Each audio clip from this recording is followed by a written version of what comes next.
Man, I tell you what, YouTube is something special. Hey there, besties. YouTube is something else. Let me turn this down. I am not on camera today, child. I just left the dentist, and y'all ain't gonna be up here making fun of what I look like. No, you're not. No, you're not. Plus, I'm in pain, so if I was to slobber, y'all not taking that. No. You're not. No. Okay. Shout out to everybody that is here. Please make sure you hit the like button for me. Subscribe if you're new. How YouTube gonna already demonetize the stream before I even said one word? Child, they just demonetized. I'm looking, I'm like, how you gonna demonetize this stream? I haven't even said anything yet. What the hell? Oh well, it is what it is. I don't even think it's because of the like it says the Communitah has a problem. I stand with Hassan Campbell. It ain't even like it's some crazy ass title. I'm so confused. Somebody hating around this bitch, okay? Somebody is hating around this bitch. Was it the picture? I don't think so. It's just a picture of Hassan and Bambaataa. I don't know. Hating hoes. Probably because of that Ashley Jana video, okay? I'm telling you right now, first of all, there's that one. Then there's the one that I just released to members only, which will come out tomorrow. Then there's what we're about to talk about. Then there's another video that I'm gonna have to make about it, child. This is gonna be a make sure that Al ain't doxing me. Don't make me laugh, it hurts. Don't make me laugh, it hurts. Anyway, I'm gonna be good today. And I ain't gonna be here all day either, because I gotta go lay down. Got my ibuprofen, 600 milligrams. I'm like, is that enough? Guess it's gonna have to be enough. Let me know that you can hear me. Thank y'all for being here. I appreciate you. Hit the like button for me. Subscribe if you are new. Shout out to Almond Eyes. Thank you, boo. She said, hey, y'all, the Communitah is bubbling in the trash. Yeah, there's some issues, child, and they keep rearing their ugly head. And here's the thing. Like I said a few days ago, if not yesterday, the regular shills, whatever you call them, know that they don't have control anymore. They're losing control. And that's why Rolly is crashing out, and a couple of other them too, including Al Sharpton, because we're about to see his ass. We're about to see his ass because, yeah, I need to go. Now for the dental work, they're playing in your face with that girl. And these hoes be hating, but they forget what it is that they be doing. Shout out to those that watch the videos, doing pretty good. So I appreciate y'all. But let me go ahead and get into it so we can get to the good stuff. But I got to keep you updated on World War III. Oh yeah. If you super chat, yeah, I get it. They're talking about AdSense. Yes. Thank you for asking. Yes, if you super chat, yes, it will come through. It'll come to me, yeah. So onward to World War III, yeah. U.S. blockade of Iran's Strait of Hormuz ports begins. Oh, sure, honey, I see. I'm in the breaking news center now, keeping you up to the minute on the war with Iran. A U.S. military blockade of the Strait of Hormuz is now in effect, and Iran is responding. ABC's Olivia Rubin is monitoring the situation. Today, President Trump's blockade on the Strait of Hormuz going into effect, saying the U.S. will block any and all ships going in or out. We're putting on a complete blockade. We're not going to let Iran make money on selling oil. The price of oil rising again, past $100. Oh, shit. Speaking of oil, child, sorry to interrupt. I think I told y'all my damn gas was $81. And you know the funny part about it, because nothing funny about it, is that when I looked on my statement, my credit card statement, it said that they put $100 hold on. And I was like, you know what? There was a time that they was putting $150 holds on the gas at one point. I'm like, this ain't new. I know they want to act like, oh, Trump did it. And I forgot to chat GPT because, child, I can barely talk. But I'm like, this ain't new. I remember when they was doing $200 holds. I'm gonna have to look it up eventually, but they was doing $200 holds on the credit card because they never knew how far the gas would be $81. And I ain't stopped driving yet. Ain't stopped driving yet, child. I'm gonna go where I gotta get to. All right. It should be cutting back one of these days. We're not going to let Iran make money on selling oil. The price of oil rising again, past $100 a barrel this morning, and gas still over $4 a gallon. Trump asked if prices might come down before the midterms. So do you believe the price of oil and gas will be lower before the midterm elections? I hope so. I mean, I think so. It could be, or the same, or maybe a little bit higher, but it should be around the same. I think this won't be that much longer. Iran firing. Thanks a lot for giving us absolutely no information. Okay. So do y'all think that the high gas price is going to make the difference? Because I feel like the midterms right now is up in the air. With the color community, with these Democratic shrills, whatever you call them, insulting all of us, all the color community. They could kiss my ass. Then you got this one where they're all, everybody's racist. So, there's that. And then there's the high price of gas. And then that's why I was also like, well, child, I feel like it's always high ass gas prices. Economy sucks for sure. What else is going on? Honestly, the people that are in office, them mugs ain't doing shit. As far as I'm concerned, ain't none of them doing shit about shit except for being on the internet, running off at the mouth. Because they wasn't trying to, they on vacation right now, aren't they? They wasn't trying to do nothing about them TSA workers. And I done missed my plane too. Child, fuck them. All right. A little bit higher, but it should be around the same. I think this won't be that much longer. Iran firing back. The Speaker of the Parliament saying, with the so-called blockade, soon you'll be nostalgic for $4 to $5 gas. But there are questions about how exactly. Damn, is that Steve Jobs, child? Don't he look like Steve Jobs? Shout out to Petty up in here. Thank you, boo. I appreciate you. What up, though, child? Clearly gas prices. And somebody said beef. I got to do a Instacart order tonight for tomorrow. So I'll see. I ain't getting no. I'm just getting staples anyway. He look just like Steve Jobs. Did he come back and reincarnate as the person that runs Iran over there? Soon you'll be nostalgic for $4 to $5 gas. But there are questions about how exactly this blockade will work. The U.S. military now saying it will only block ships from Iranian ports, not all ships passing through the strait, as the president had warned. Iranian authorities releasing this video claiming to show a tense standoff between Iranian forces and a U.S. destroyer crossing the strait this weekend. You must alter course and go back. This weekend, marathon 21-hour ceasefire talks in Pakistan failed. Vice President Vance saying the U.S. gave its final and best offer, but it couldn't get it done. The simple fact is that we need to see an affirmative commitment that they will not seek. Oh, so we didn't get a ceasefire or a, what did they call it? A peace treaty or whatever. That everybody was supposed to stop. Child. A nuclear weapon. Trump saying he doesn't care if Iran comes back to the table, leaving questions about the future of the war if fighting will resume. No, I don't care if they come back or not. If they don't come back, I'm fine. And in a new social media post today, President Trump warning if any... Who don't he care come back? That's the Navy going out there, nigga. Meant that they will not seek a nuclear weapon. Trump saying he doesn't care if Iran comes back to the table, leaving questions about the future of the war if fighting will resume. No, I don't care if they come back or not. If they don't come back, I'm fine. And in a new social media post today, President Trump warning if any of Iran's fast attack ships come near the blockade, they'll be, quote, eliminated, adding it will be quick and brutal. Olivia Rubin, ABC. You better make sure you stand by that. Shout out to the military, specifically the Navy.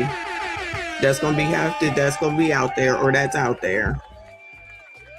This jackass. Ciao. All right. So that's the update, I think. That was, shout out to Reaper. He sent that to me.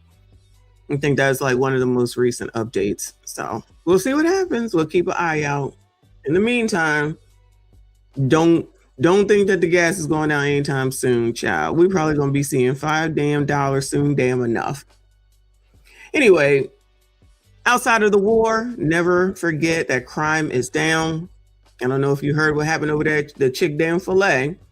It said in Jersey April the 12th, reports of multiple people shot inside of a Chick-fil-A in New Jersey. On this very busy Saturday night, let's get right to breaking news. Police say multiple people were shot at a Chick-fil-A in Union, New Jersey. Eyewitness News reporter Anthony Parlow spoke to a witness who heard the gunshots. He's live at the scene with the latest. Anthony.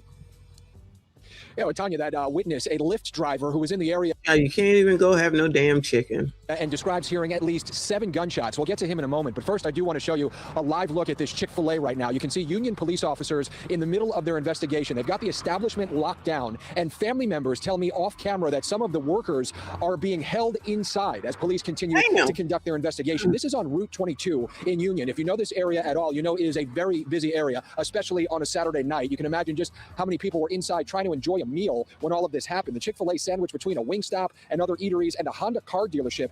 Oh, the Wingstop. Shout out to the Wingstop. On the other side, this was at 9 o'clock tonight. There were reports of multiple people shot at this Chick-fil-A. I spoke to a father of one of the workers of at that establishment. He tells me off camera that his son called him in a panic, explaining that multiple suspects wearing masks entered the establishment with more collateral damage. Another kid out here just trying to work. He working. Now you got to be traumatized, just like that little girl yesterday. Ridiculous, because people don't want to put people in jail.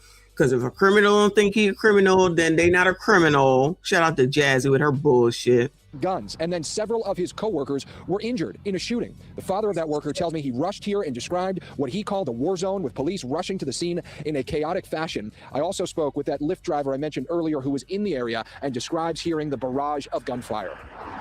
I finished my trip over there in the return zone. I heard the shots.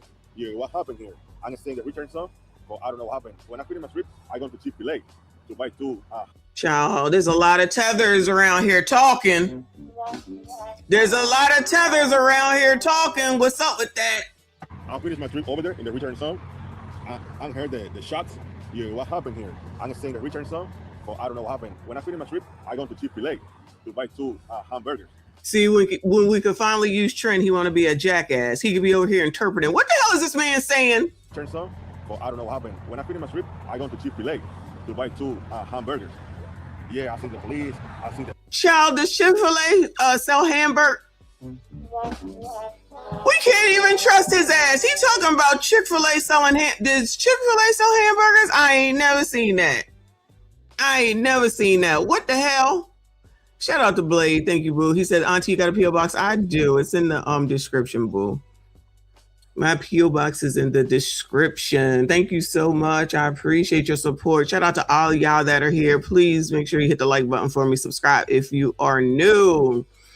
I'm behind today because I had some dental work done. Don't talk about me, child. You can't see me. Thank God. I'm probably slobbering and everything. I heard the shots.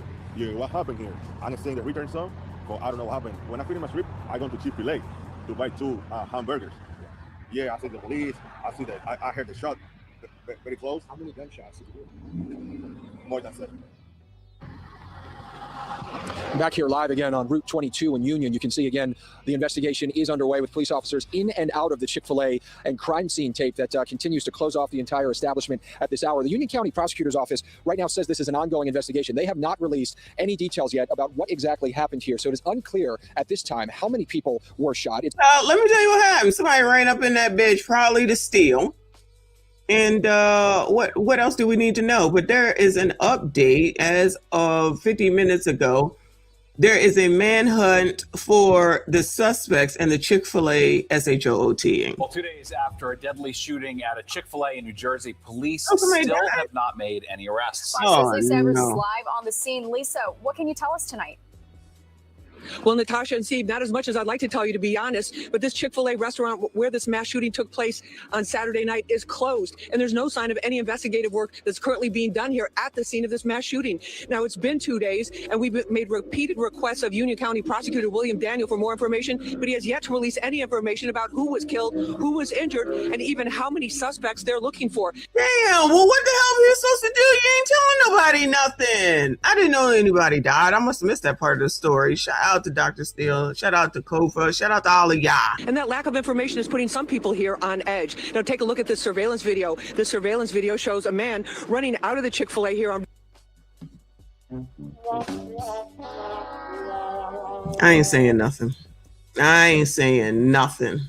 and even how many suspects they're looking for. And that lack of information is putting some people here on edge. Now take a look at this surveillance video. The surveillance video shows a man running out of the Chick-fil-A here on Route 22 in Union about 9 Saturday night. The popular restaurant was packed with people, including kids, when a masked gunman or gunmen barged in and opened fire. Investigators say 7 people were shot and one of the 7 died from the injuries, and that it was a targeted attack, but it's not clear who was targeted and why. Despite a repeated request, all the Union County prosecutor will confirm is the number of victims, the time and location. We reached out to the sheriff. Who the hell is following that happens to have a camera? What is going on right now?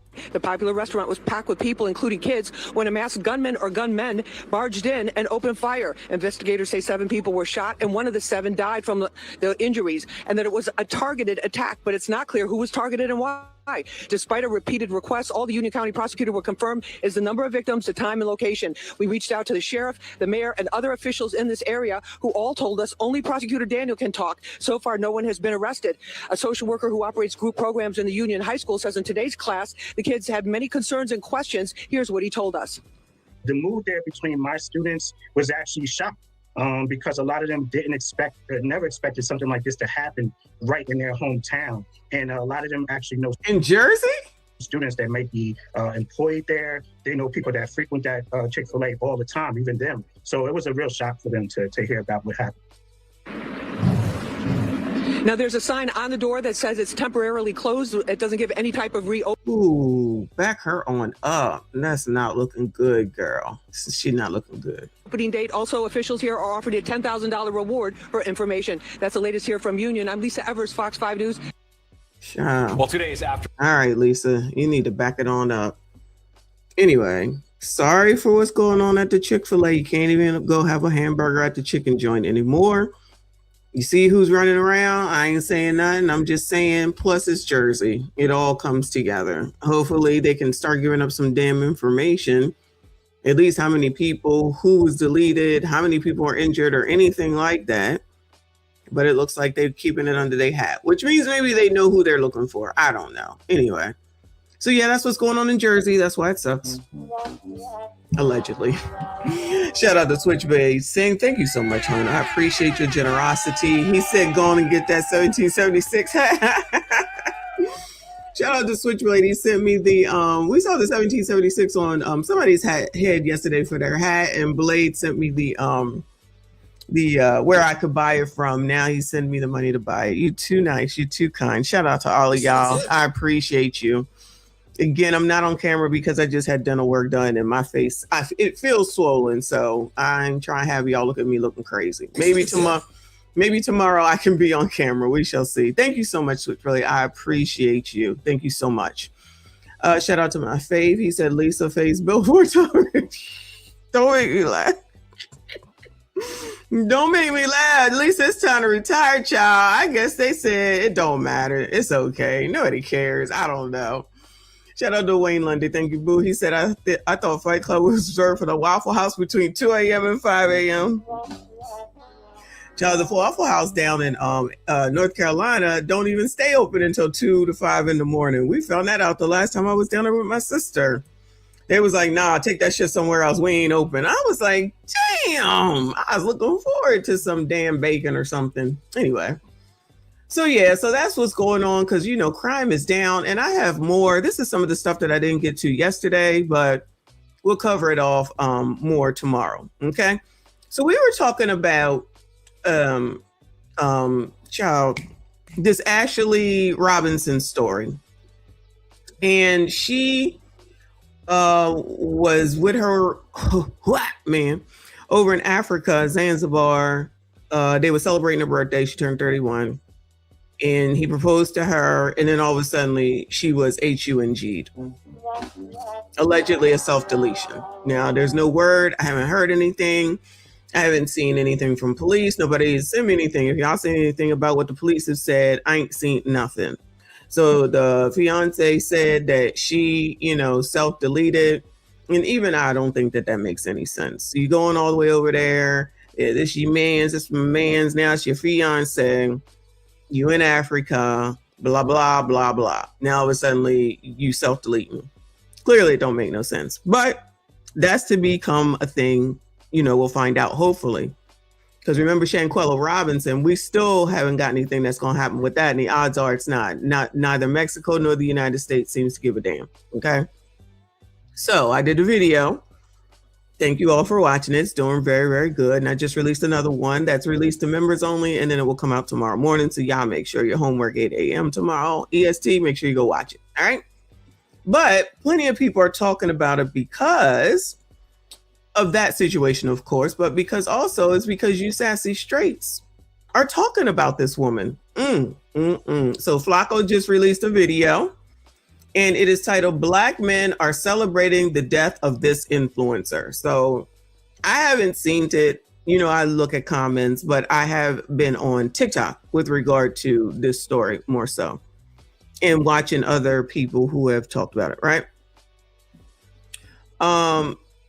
Okay, I think I heard that the fiance hasn't made a statement or anything. And somebody just told me in the comments that he was already married to somebody else with a kid. So y'all see something like that, please send it to me because we're going to talk about it. But anyway, of course, it's always going to come back to you, Sassy Straights, because you are to blame for everything. I don't know how y'all live between y'all, Donald Trump, and Anton.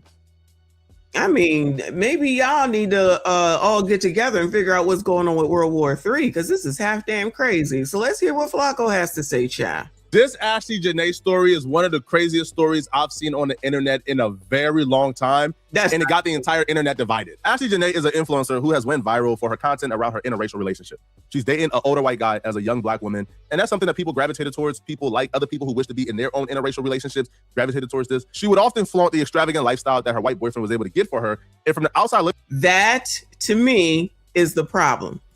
Okay. Not even just necessarily with her, but people are so worried about what somebody else has. And this alleged influencer stuff is so stupid. What are people influencing people to do?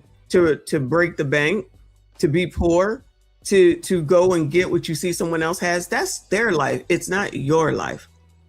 And that'd be the problem.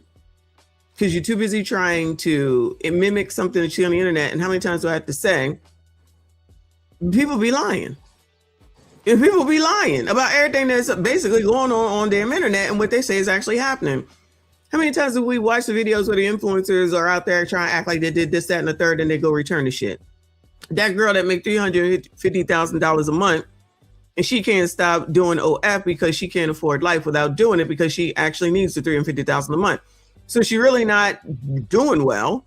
She's just whoring to have everything to make it look like it works out or everything is working out. And that's what people be trying to aspire to, people's bullshit.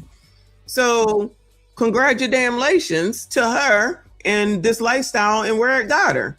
As long as y'all was happy watching somebody else have something, like y'all watch other people have something and you ain't got shit, shout out to y'all. Looking in, they was the perfect couple and she had it made. She was a young Black girl in Miami who was able to bag a hedge fund manager. Her boyfriend was Joe McCann. He describes himself as a technology executive.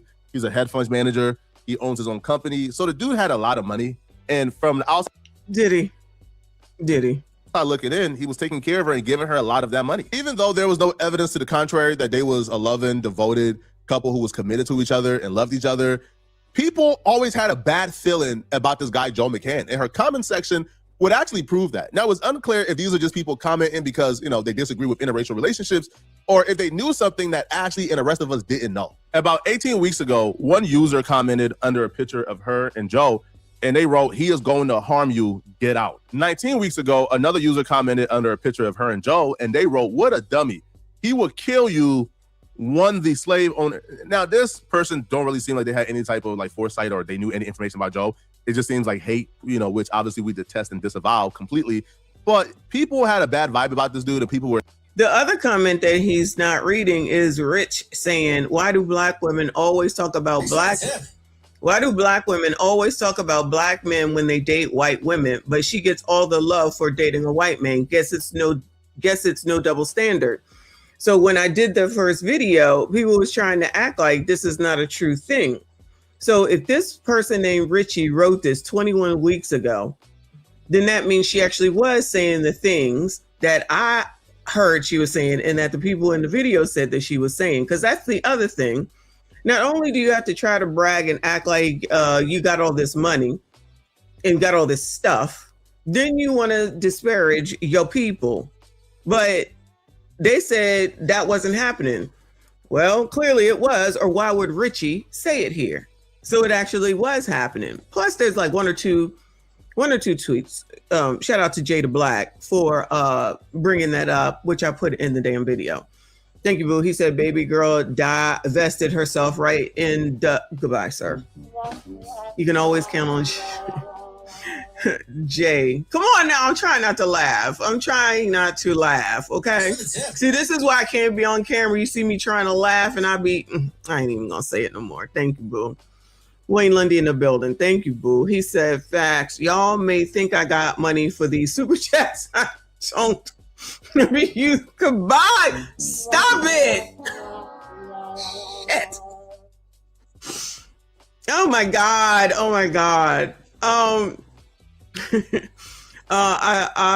I'll be using Klarna. Get your money, auntie. I'll probably not pay Klarna back in me. I cannot with y'all. Stop making me laugh. Half of my face, I cannot barely move. Thank you, boo. Shout out to all y'all. So silly. Expressing it to her, but it didn't really seem like she was too concerned. About a week and a half ago, Ashley and Joe went to this beautiful island in Africa called Zanzibar.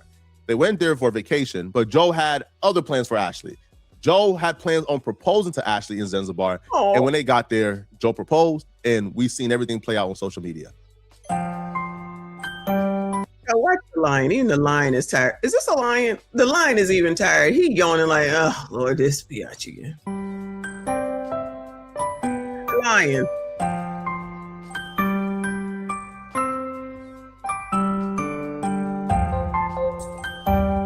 He said, I'm tired of these biatches using me for this shit. Everything play out on social media.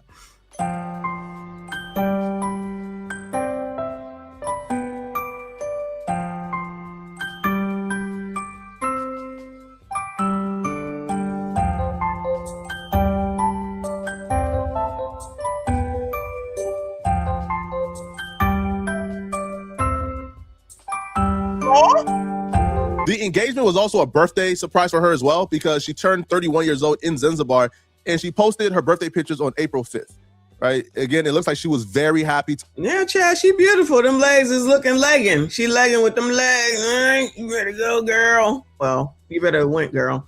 Shout out to Petty with another 10. Thank you, boo. He said, bro, from Dave for this. Dave who? Damn it, y'all. Come on. Y'all so silly. I can't take it. Stop it. I'm not trying to laugh. To be in Zanzibar, she was very happy to be turning 31. The caption for the post says, chapter 31, and I'm exactly where I need to be. Aww. She's feeding giraffes on her birthday.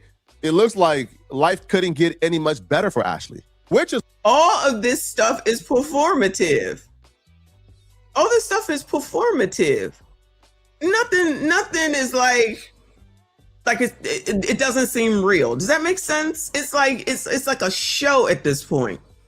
And they all be doing the same thing and people be falling for it or whatever. Like, I look at this and I'm just like, okay. It just doesn't look real. Maybe it's just me, child. Maybe it's just me. Thank you, boo. He said, I'm scamming sugars allegedly to support Messi. He's so silly. I'm just saying, like, look, who does this? Yeah. Maybe this is what they do in Zanzibar, though. Anybody know? Is this how they act in Zanzibar? Do you understand what I'm saying? Do y'all understand what I'm saying? No one sits there with the thing up there looking all perfect and pristine. You know what I mean? Sits up there with the bowl to give to the giraffe. Walking down with the lion who said, child, I'm tired of this. That's why he was yawning. Beautiful lion, though, if it's a lion. It's me, child. It's me. Thank you, live from New York. Thank you, boo. He said black women didn't give a damn when that woman, OF model, OF person, deleted her black boyfriend. They disrespected him. Now black women want us black men to care about this. Get the F out of here. Now, I know you're talking about the girl in with Obama selling. And the thing is that he was talking about black women. Now, I'm not saying it's right or wrong or indifferent, but he definitely was saying some nasty shit. But what I do know is that these biatches was talking about Kobe Dan Bryant. Now that I know, and that was absolutely disgusting. Talking about he didn't leave his money to a black woman when his kids are clearly black. And I don't know what Vanessa is, but it don't matter. But you already know what it is.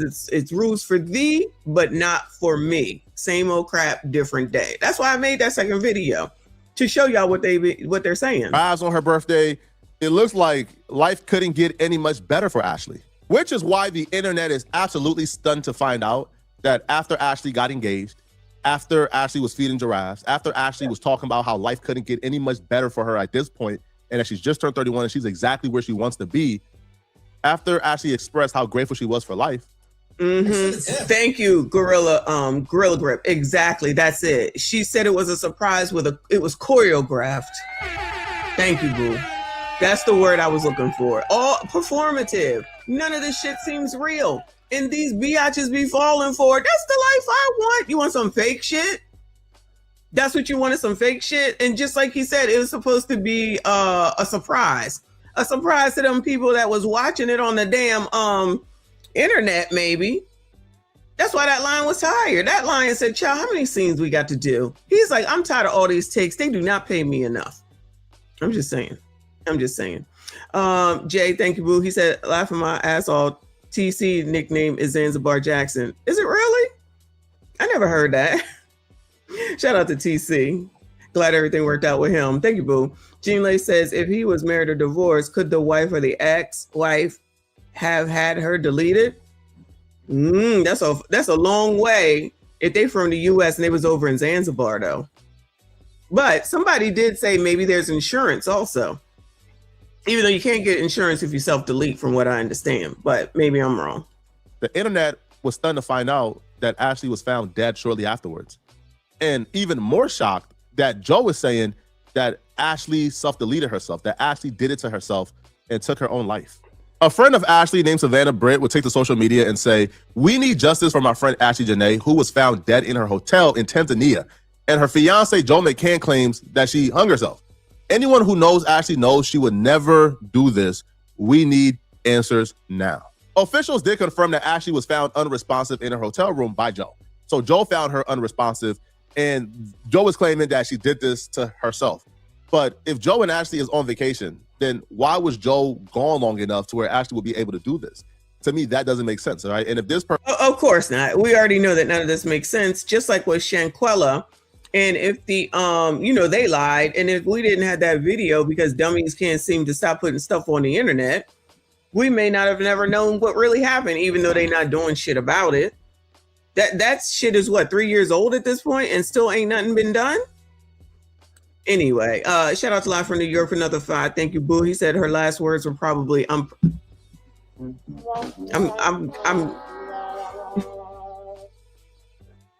Now, I'm trying not to laugh, but she did have a tweet where she had said that she wanted mixed babies.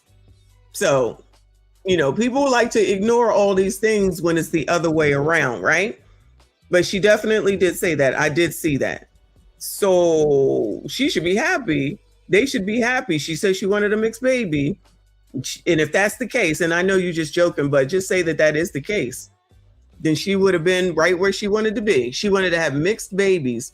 So I guess they don't see that as being an offensive thing to say as well. I mean, you want what you want, right? You want what you want. But child, that was put on the internet as well. So it's interesting how people can pick and choose what's offensive and what's not. Thank you. I appreciate you. Thank you, Switchblade. I updated it to show that you are the stream sponsor. Thank you so much. Shout out to all of y'all that are here. Please make sure you hit the like button. Subscribe if you are new. B. Tisdale, thank you so much, boo. Appreciate you. He said, I don't understand why people are mad some black men are celebrating her demise. If memory serves me correctly, 99% of black women YouTube channels have Mardi Gras parades when Kevin Samuels passed, which is what somebody else reminded me about. I always seemingly go straight to Kobe Bryant because that stuff made me cry. Like, that's the first time I was ever hit with seeing something like that, because when I first got on the internet, and I was just disgusted by that, okay?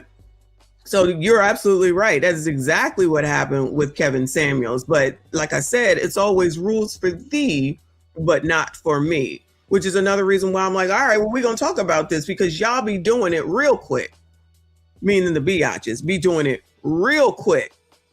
and then be saying that's your preference. Like the dude down wherever it was with the white girl whose father was the sheriff. Everybody said that, you know, she's not going to be held accountable. And she wasn't. Believe this. She wasn't held accountable. She was let go. It was like down there in Whiteville, no shade white people, but it was some podunk town. And they said that nothing was going to happen, and it didn't. She's the one that was cleaning her weapon, and then all of a sudden it went off and he was taken on up out of here.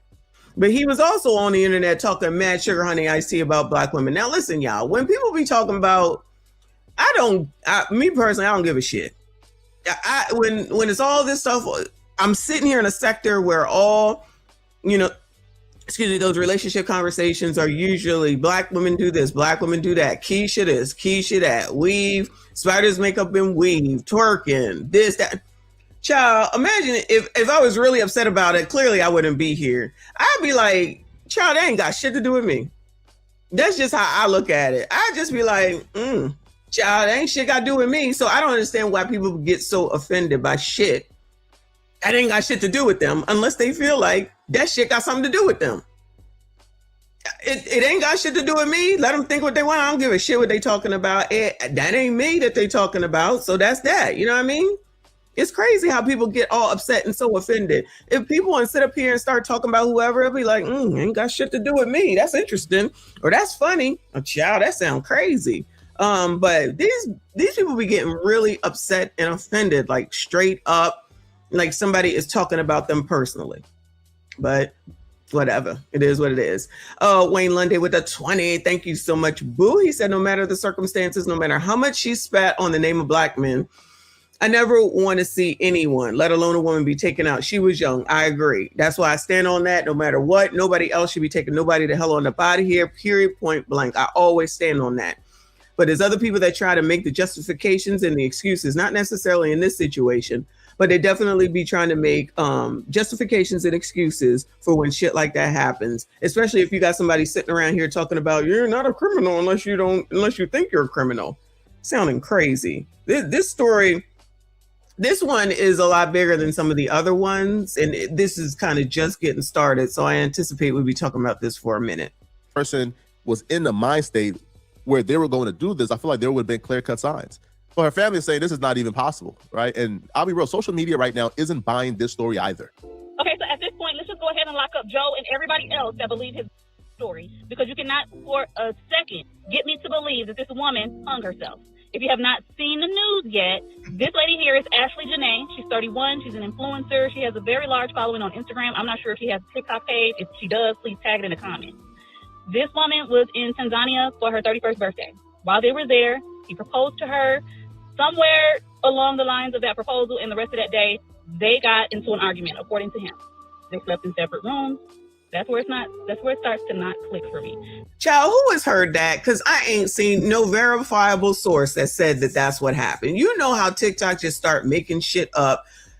Ruin Leon shows that all the time. I ain't heard none of it. They got into an argument after the proposal. Now, he's claiming... Now, what the hell could they be arguing? What in the holy hell could you be arguing over after you got proposed to with the lion up there tired of y'all shit? And y'all in the motherland. What is there to argue about? Child, TikTok just be saying shit. Prove it. That he went into her room and found her unresponsive. The family's claiming that he waited 2 days before he even called the authorities or the family to let them know what was going on. So he wants everybody to believe that he just walked in there and found her unconscious. He's claiming that she hung herself. She's in a foreign country on her birthday. She just got proposed to. According to the family, she is full of life. She's very positive and everything. But somewhere along the lines of this entire vacation, she hung herself. This is what he wants people to believe. I'm not buying it. Lock him up and everybody else that believes his story. It's unclear if him waiting 2 days is confirmed. But what is confirmed is, yes, they did have an argument, according to Joe. They went their separate ways. He goes to... All right, I guess I believe Flacco. Another room. She's in the room they booked. They don't speak. What are you arguing about after you get proposed to on your birthday by your white man? I just threw the white man in there. Any man. What are we arguing for? The thing we definitely shouldn't be doing is arguing. Y'all already know what we should be doing. I'm just saying. So, child, this the best y'all got to do. I'm gonna finally get proposed to, and then we gonna start arguing while we on vacation in Africa. Goodbye.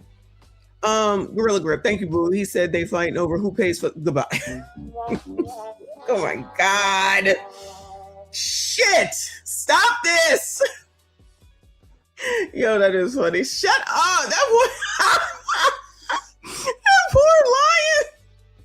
That poor lion was tired of this bullshit. I'm telling you. Stop making me laugh. Y'all ain't shit. Shout out to Live from New York and another 10. Thank you, boo. He said, we don't know her though. Mental illness can be a hidden monster. My 19-year-old baby cousin deleted herself years ago and she seemed happy-go-lucky. You really never know. That is true. That is true.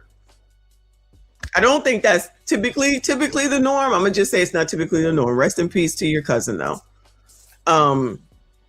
That's the other reason. That's the other thing, because we're about to talk about not necessarily mental health, but talking about when we talk about Hassan Campbell, that people want to hide shit. The shit that they show you is the shit that you don't need to know, but the shit you need to know is the stuff that they hide from you. But we're going to get into that. Thank you so much, hon. I appreciate you. According to Joe, for a while, he comes back to check up on her because he hasn't heard from her. He finds her unconscious and unresponsive. I don't know too many people, especially too many Americans, who's waiting to go to Africa and to do that to themselves, bro. I'm thinking that if somebody will want to do that to themselves, it'll be somewhere familiar. I don't think that that young woman is saying, hey, I'm in Africa where my family is nowhere around me. I have nobody around me that knows me other than this man who I'm currently beefing with and arguing with. Let me do this to myself in a foreign land. I just don't think that's possible at all. She probably, if she was arguing, would have reached out to one of her people, besties, the group chat, all that. Where that information at? If y'all see some stuff that's verifiable, child, not the people on TikTok, make sure you send it to me. I don't. I do think something nefarious took place here.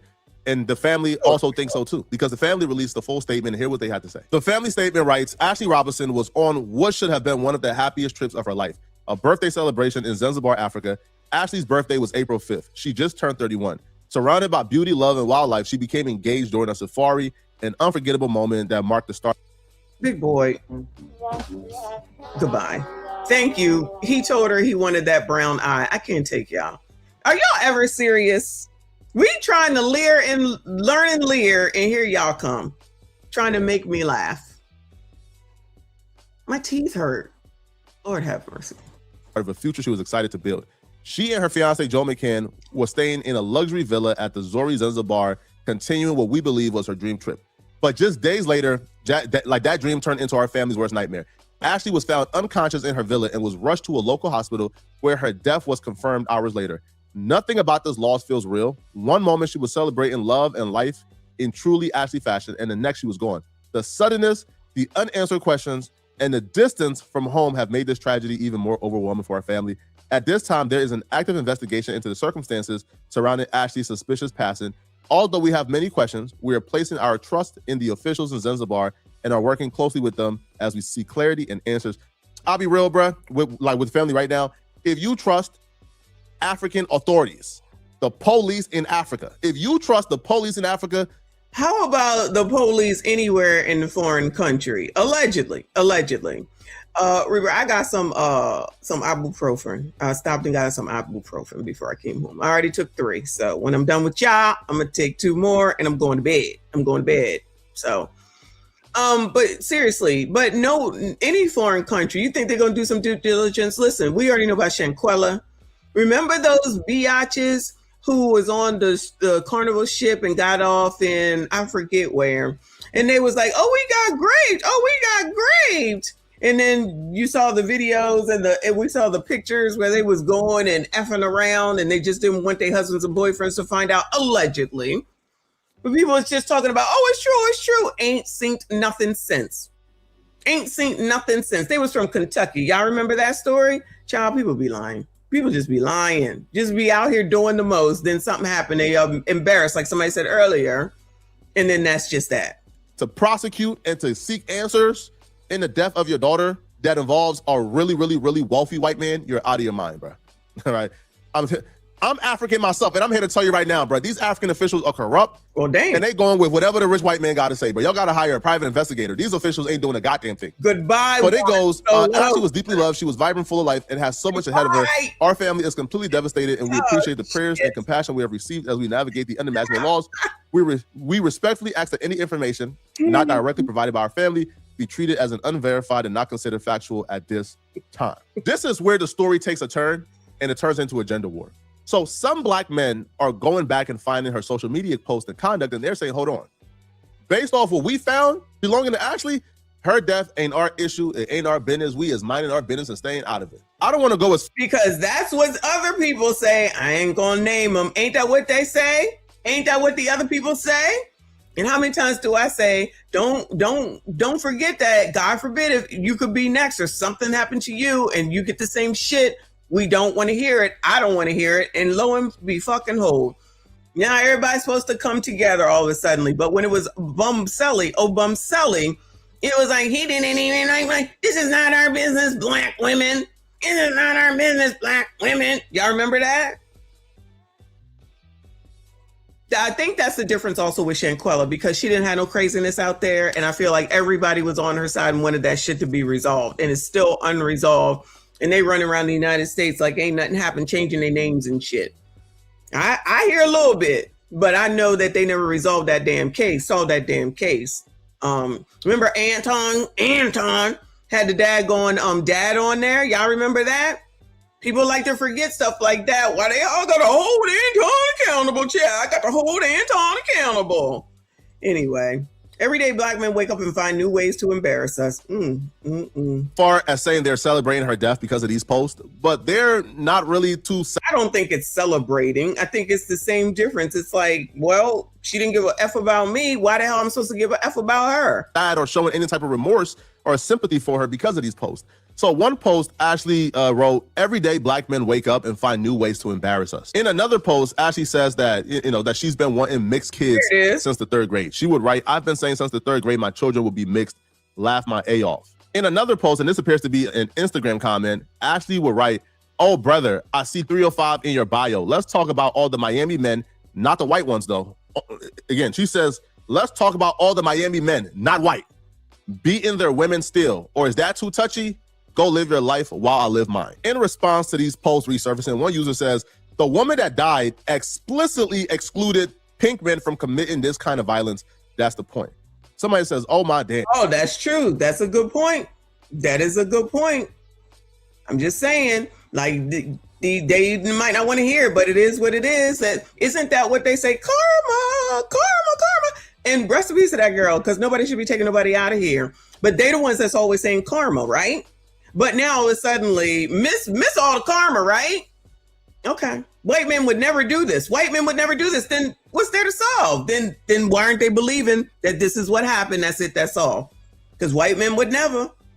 Somebody says, it gets worse. Shaking my head. This MF basically said white men don't beat or harm women. LOL.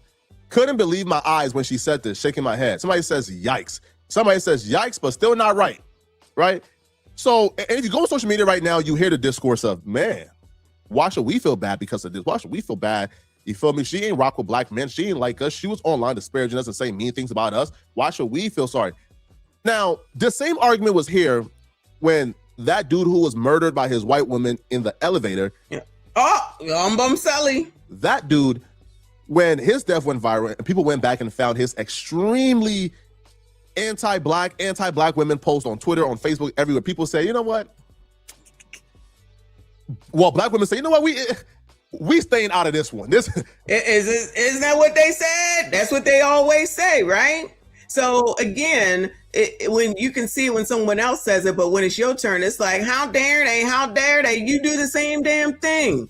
And again, that's why I'm like with Shanquella, just because it was just Shanquella and she wasn't talking about nobody, I feel like a lot of people was like, we need to figure this out. What happened? And again, nothing happened. But everybody, I feel like more so came together than not. Shout out to Hood Conservative up in here. Shout out to RBN up in here. Shout out to all of y'all here. I see you. I appreciate you. Hit the like button for me. Subscribe if you are new. This dude did not like black women at all. He did not. Now with this Ashley post, like her comment was directed towards somebody else commenting on her post. Her saying she always wanted mixed babies since the 3rd grade, things like that. Fine. All I can say is I'm still going to pray for this family. I'm still going to seek justice for this woman. I'm still not going to hold this against her. She's dead. I feel like death is the ultimate redemption.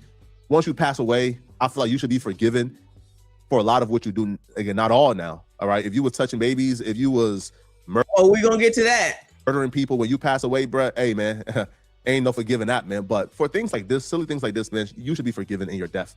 But y'all let me know in the comment section, what do you guys think, man? Are you guys holding this? Well, we shall see. We shall see. But again, rest in peace to that lady. And it does sound like something don't make sense. Something just ain't right. At the same time, now that they starting to do all these think pieces, as they always do on Tickety Damn Talk, and blame you sassy straights, which y'all should have known anyway, because if it ain't Anton, if it ain't Trump, you know y'all are next in line, but never seem to see what the hell it is that they be doing. And maybe everybody should just stop, but that's not going to happen. Moving on anyway.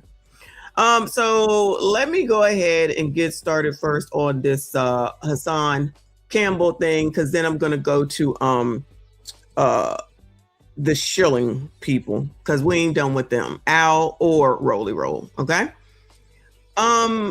So I did a brief conversation on Hassan Campbell the other day because he is a rapper. Again, I'm not really sure what he does, but I watch him on YouTube sometimes, and he has been saying that Bambaataa has been low mesting him since he was a child. Now, obviously not now that he's an adult, but when he was a kid, and people just ignored him, try to say he was crazy. Oh my God, how could you? How could you? How could you? You can't talk about this man, blah, blah, blah, blah, blah, blah, right? He died. And I just said, oh, okay, because I already heard. And like I said the other day, you're not going to say, oh, like it doesn't make sense for a man, a black man, to come out and say this ish and be talking about it regularly if it wasn't true. Again, besides the daggone details, it's like, of course I believe it. I believe him. I've always believed him. So people used to say it's not true, and didn't protected Bambaataa. And what have I said specifically about when there's somebody in the family and people are like, you know how he is, you know how he is, you know what I'm saying? And then they just make excuses. And then they go ahead and just allow someone that you know shouldn't be there and shouldn't be around kids. And they allowed them to be around anyway, which in my opinion is one of the most disgusting things that you could ever do. And one of the reasons why I always say that people don't care about these damn kids. They always suffer everything that they got to go through. And mentally, it's not a good thing, okay? Obviously. But it seems like people, now that this nigga is dead, want to admit that something was... Now they want to admit that maybe something was going on. That's what I saw. So they didn't give a damn about this man right here who was suffering all these damn years. No comfort, no nothing. You was trying to protect the low mester. So when I hear niggas like Rolly and the rest of the clowns talk about Donald fucking Trump, how many times do I say, handle the shit that's going on the inside? Are they sitting up here trying to put up any type of, I don't even know, program, since they always want to do a fucking program so that people can get the mental help that they need, or go and make sure that somebody gets the help that they need and have a place set up so people can talk about shit? None of that. No, it's just keeping your eyes focused on some shit that don't matter at the end of the damn day. Because whatever the fuck Donald Trump does, it affects everybody. It affects everybody, whether these niggas want to believe it or not. But when I started listening to this, I said, I know you fucking lying. This is crazy, y'all. Peace. This is Ahmed Henderson, the co-founder of the Universal Zulu Nation and now the head of the Universal Zulu Nation. The official statement comes from us, right here. Peace and love from the Universal Zulu Nation. We, the Supreme and World Council of the Universal Zulu Nation, based in New York City, who are in control of the Universal Zulu Nation, who has the only authority, are taking this time to address the membership and global community in regards to Africa Bambaataa's role in our organization. We are publicly announcing official removal of Africa Bambaataa. Now they want to remove him. He done removed himself at this point. From the Universal Zulu Nation. Based on the numerous allegations of child molestation, we as an organization cannot allow these accusations to tarnish the name and or legacy of the Universal Zulu Nation. We can't let this go on with the Zulu Nation, yeah. We can't let this go on with the Zulu Nation. That's what matters, child. We take these allegations very seriously because we are a youth-driven organization with the mission of saving young lives. We are a youth-driven organization. Through the advent of hip-hop culture all around the world. Until these allegations are addressed by Africa Bambaataa, we cannot allow Africa Bambaataa to be a part of our worldwide movement. As a point of clarification, Africa Bambaataa has not been the leader of the UZN since 1994. In 1994, UZN started a global realignment in order to better serve our global communities. It was during this realignment phase that Africa Bambaataa handed the reins of the UZN over to the Supreme and World Council. Though we respect Africa Bambaataa for his humanitarian efforts, work within the UZN, and his overall contributions to hip-hop culture, we can in no way allow these great things to cloud our judgment. The Zulu Nation has an obligation to its members and global communities to address any of these allegations of such a serious nature. Today's Universal Zulu Nation continues to operate under the principles of peace, unity, love, wisdom, understanding, freedom, justice, equality, overcoming the negative through the positive, and having fun. None of these people look like they're very happy. You know, I don't know. This is just something that doesn't look like I would want to be a part of. Everybody look miserable to me. To serve a higher purpose. These principles have always been the foundation of UZN, and through its ideology, we will continue to serve our global communities selfishly. We ask all Zulu Nation members, please understand that no one person is bigger than the overall mission. We thank you. Don't want to mess up the mission, yeah. And appreciate those who continue to support, acknowledge Universal Zulu Nation for its 40 years plus of global community service. Thank you. Peace. All right. I never heard. Yo, put the niggas on blast. I'm about to blow whistle out. I never heard about him being a. I heard him get. I heard he was gay. I heard he was. I heard he heard that since 1970. I heard that's what we're saying. But I met him. You know what they bleeping out? They said we didn't heard that since 1970s. I heard it again since 1970s. You should be in the hospital, didn't you? Nigga, Let me make this clear for the 80s. All right, that was a young kid. My older brother was running. Nah, what happened in that room with Bam, man? What happened in that room? What? Get his what? A little kid. I don't get 16. He got. Everybody got kicked out of Brazil. I know about it. I know. I made phone calls down there. Everybody, he bought his way out of that. Phone calls down there. And I'll get to that. But let me get this. Oh, but let me ask you a question real quick. Yeah, go ahead. You brought up African Bambaataa. Oh. You said you could talk about it. You should never said that. Let's go, man. I'm not telling you. You brought up African Bambaataa. Yeah. Now I'm gonna ask you an honest question. Back in the days, what we heard now from Hassan, Campbell, B. Stinger, these individuals that talk about it that suffered from this man, they said, right? Back in the days, was the rumor about him, was this known back in the days? Was it known at the time? Honestly, yeah. Really? I went to James Monroe High School. I just told you that. That's like next to Bronx River, the projects. It was always rumored. Coon Squad. Shout out to what is his name? He does he now does Cheaters. Prince said that video was old. You're right. I think that first video was older for show. But if they knew and they were removing him before he died, why didn't they do anything to put him behind bars where he belonged? It's still an issue. Peter Guns, thank you, Lawrence. So they just wanted to protect the name of Zulu Nation. They didn't want to protect the kids because they ain't do nothing to put him away. B. Tisdale, thank you, boo. He said, did that ninja say global alignment? Yeah, they all over the world, child. They all over the world. But Peter Guns is also, child, I loved watching him on Love and Hip Hop. I'm not going to lie. And Tara and all that. That was some good Love and Hip Hop. That was a long time ago. Just to be honest, man, I love the Bronx, but I got just to be keeping it 100. Yeah, but the first the rumors was that he was gay. That was the rumor. And then somebody came and started talking about the other stuff. And it wasn't until I was in Bronx River one day with my man Brian. My people over there, man, I don't want to just throw niggas' names out there and explain the situation. But I was with my mans and them out there, and they said some real crude. And I was like, they from him. And that's what it made me go, oh, there might be some validity to this, And the last time I saw Bam, man, I was in the state building. I went to visit Minister Farrakhan. And Bam was waiting. He was outside getting ready to see the minister too. And it was like a week after that the Daily Newspapers that people was coming out with that. So now the rumors was out there.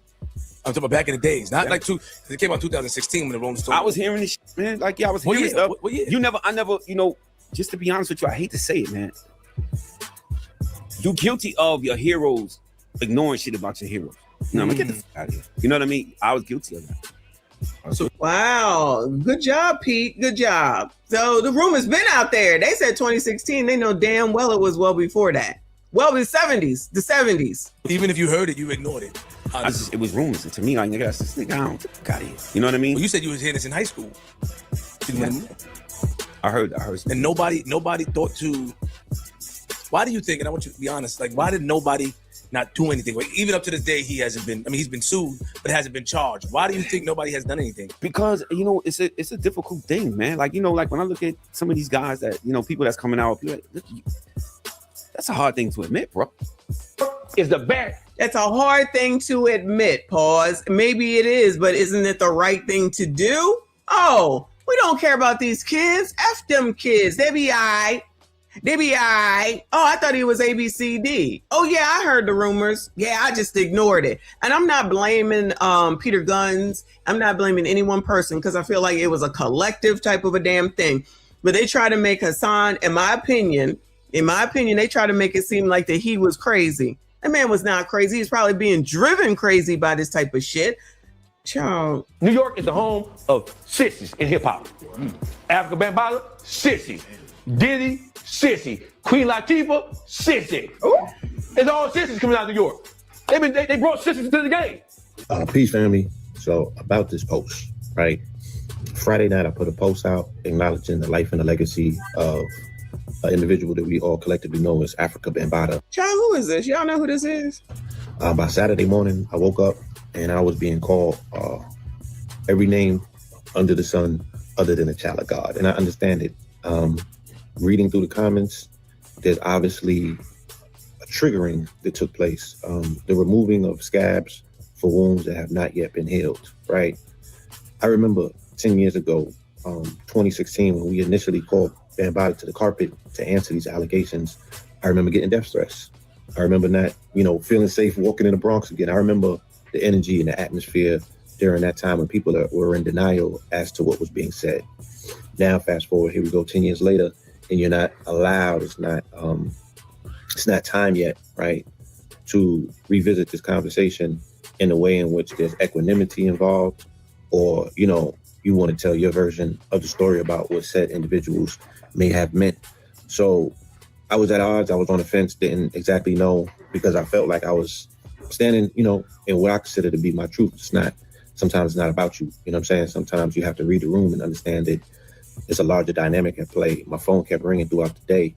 And the last call that I got was from a friend who had shared with me a story that he never shared with the world about him being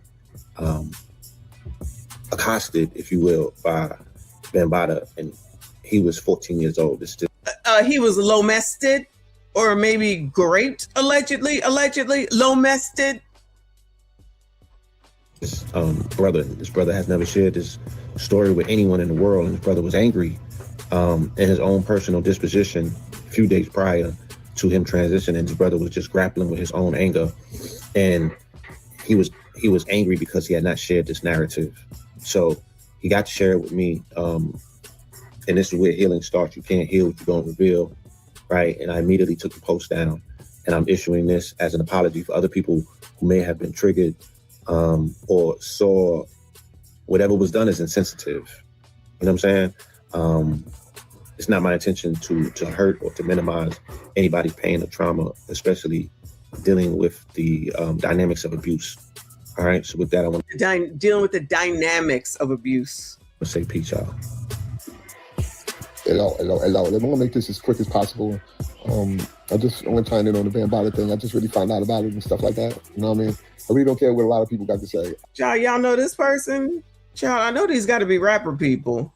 I care about what certain people say, people that was there, like not people who heard shit or whatever shit. The actual people that was there, like grew up there. I'm more interested in that, the people that I grew up with, like that lived in Bronx River that knew him and knew about situations with him and with the situations, y'all, the situations. through all the other good things with him as well, which was most of us went through most of the good things. Some of us went through the bullshit with him. You know what I'm saying? So I'm not gonna sit there and sugarcoat that. So that in that matters, like, you know, it's like I'm more. I don't know how to feel a little bit, like, you know what I mean? And he did a lot of good. Oh, let's not forget he did a lot of good, y'all. He did a lot of good for hip hop, I'm sure. But he did a whole lot of bad, and then the bad outdid the good. And he did without him there wouldn't be no hip hop. Without him there would be no hip hop. But he said the bad outweighed the good. Child, like really, all the shit that he did and orchestrated and his visions and a lot of things he did and how he went about it, from the records to the music to the break, to a lot of all of the shit, like all of that, the elements of hip hop, that man damn near damn near created that shit, as far as I'm concerned. And for saying that, there's a lot of stuff that he did that was really, really terrible, that put a black eye on our community, a black eye on him, a black eye on hip hop. And that where I'm disappointed at. You know what I mean? I just want to. I feel like he's saying a whole lot of nothing, trying to stumble through this. Just trying to stumble through this. Shout out to Live from New York. Thank you, boo. The way they dressed in hip hop in the late 70s and early 80s, I put nothing past nothing. I don't know how they dress. What are you talking? I don't know. I don't think these are old interviews or that old of interviews though. But he's just rambling. Reach out to all the people that was affected by that. I'm sorry that happened to y'all. You know what I mean? Because I wish that. I feel sorry. I'm sorry that happened to all of y'all. All of y'all. You heard that? All of y'all. On nobody's child that had to go through bullshit like that. You know what I'm saying? That shit that's terrible. And I've always stood behind the victims. Always. And I want to continue to do that as well. You know what I'm saying? He always stood behind the victims, yo. He always stood behind the victims. Pause. But on this moment too, I'm going to also, for the things that he did, all of the good things that he did, because the man did a really lot of good stuff. He did a whole lot of good stuff, like really. He going back and forth, ain't he? I mean, he did a lot of stuff like in a really good way, you know what I mean? But like, so the whole subject about all of this is really like, I really can't even speak on it the way I want to speak on it. But I'm going to take the high road, and I'm going to say rest in peace, Bam. And I'm also going to say to the victims, I'll pray for you guys to get better. You know what I mean? Pray for you guys. And on that, after that, I'm going to say I'm out. Peace. Child, what was the point of that? Child, what was the point of that? Rest in peace, Bams. To the victims, I pray for you. I don't want those prayers. Because if you knew all this time and you didn't do nothing when you had a chance to do something, what good does that do me? Child, shout out to Jay. He said this was rapping in booty shorts back in the 80s. Child, they were a little flamboyant. A little bit. Like when you think about MC Hammer. Isn't MC Hammer a rapper? Shout out to the Hammer. I love MC Hammer. I'm just saying. So Africa Bambaataa passes away. Who the hell cares? And I'm seeing rest in peace comments. I'm seeing Hot 97 literally posted him on their page as if this guy was some great martyr. Like, oh, such a pillar in hip hop. Man, fuck hip hop and fuck Africa Bambaataa. You do know that this nigga was a creep, right? You do know that this nigga was touching kids. You do know exactly what he did to Hassan Campbell and how fucked up that nigga is and messed up. If I was Hassan Campbell, I would go to his grave and river dance on that shit. I'd Frank Sinatra tap dance Sammy Davis Jr. all over that grave. Then piss on it, take a shit, dig him up, and do some more damage to him. You niggas are, this is what hip hop does though. Hip hop forgives you because you've done great things in the culture, just like they did Diddy. You niggas, oh, so disgusting. So, the godfather of hip hop, Africa Bambaataa. Oh, he was the godfather of hip hop? I don't think I knew that. Passes away today at the age of 67. Outside of being known as the leader of the Zulu Nation and his contribution to hip hop, Africa Bambaataa was also known for being a pedophile. It's been alleged that he used to make young boys, little boys, ages 15 and under, give him oral sex. It's also been alleged that he didn't want to make them bleed, so he wouldn't penetrate their anal. So what he would do is make them close their legs really tight, crease up their thighs, and put his penis between their thighs until he ejaculated. I know y'all want to hear this, but y'all need to hear the truth about y'all godfather of hip-hop. Because while y'all mourn his death, there's still victims out there that's looking for closure that'll never get it. And if he's the godfather of hip-hop, that means at the inception of hip-hop, this behavior was tolerated. So it makes you wonder about this door. This door you gotta walk through. If you walk through this door, you'll have all the fame, glitz and glamour. What you got to do in order to get into rapping? What just then, right? That's what you had to do. So I'm pretty sure, and I could be wrong. Yeah, I could be wrong. The 14 to 15-year-olds and all them wasn't the rappers, right? It was the other people that were rappers. So what was y'all giving up your kids? Was you giving up your kids? Kind of like what we see people do. Like I said, with those kids that ended up at Michael Jackson's. How they get there? Wasn't no Uber, wasn't no Lyft. Y'all didn't know where your kids was. Y'all didn't know where your kids was. Remember they were saying that shit about Diddy, that he had all them kids. Nobody ever brought up a kid during his trial. All those people was adults. All those people dealing with Diddy was adults. They knew what they was doing. Y'all, the excuses are crazy. This is exactly the problem. So now just like, oh, it's hip hop. Oh, it's hip hop. Then you know they don't want hip hop to be messed up, right? But F them kids, it's worth it. But all these people want to carry on about Jeffrey Epstein, which I'm not saying is okay. It is not. It absolutely isn't. But y'all, I'm going to need y'all to start looking in your own fucking backyard instead of always talking and seeing what white people do. Let's see what's going on here. I've been saying this about the family. Everybody knows it's technically true for most of us, if not all of us. And then there's this shit right here, which Hassan has been talking about forever, and probably others, but he's just the only one that I know. And do you think that they were acknowledging they were doing anything? According to them, they wasn't. According to them, they knew. Allegedly. Now it's allegedly. Child, in the midst, all these people, I'm assuming, are rappers or in it somehow, some way. Child. But don't worry, keep your focus on Donald Trump, child, and worry about it's being hidden because of the Epstein files. Everything's being hidden because of the Epstein files. Well, child, shout out to the Bambaataa files. What's the colors going to do about that since they all worried about Epstein? On the side of that door, though, it's people like Africa Bambaataa. It's people like Diddy, seeing if you're willing to let them penetrate you for the money and fame. Corey may have been right, child. I'm just saying.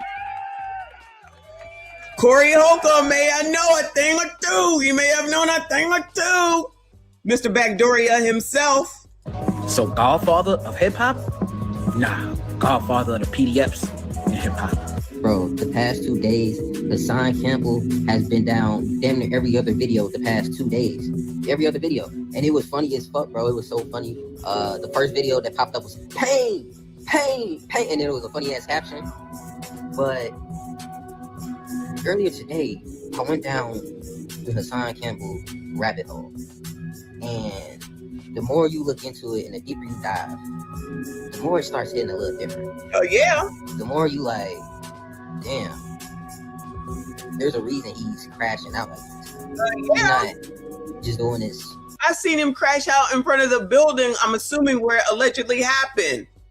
In the Bronx, I guess, where he's just standing outside wilding out. And I ain't gonna lie, he looked crazy, and I'm sure people going by look crazy. But child, if you've been dealing with that type of shit and people was gaslighting your ass to make you think that you crazy and what you saying was not true, now all of a suddenly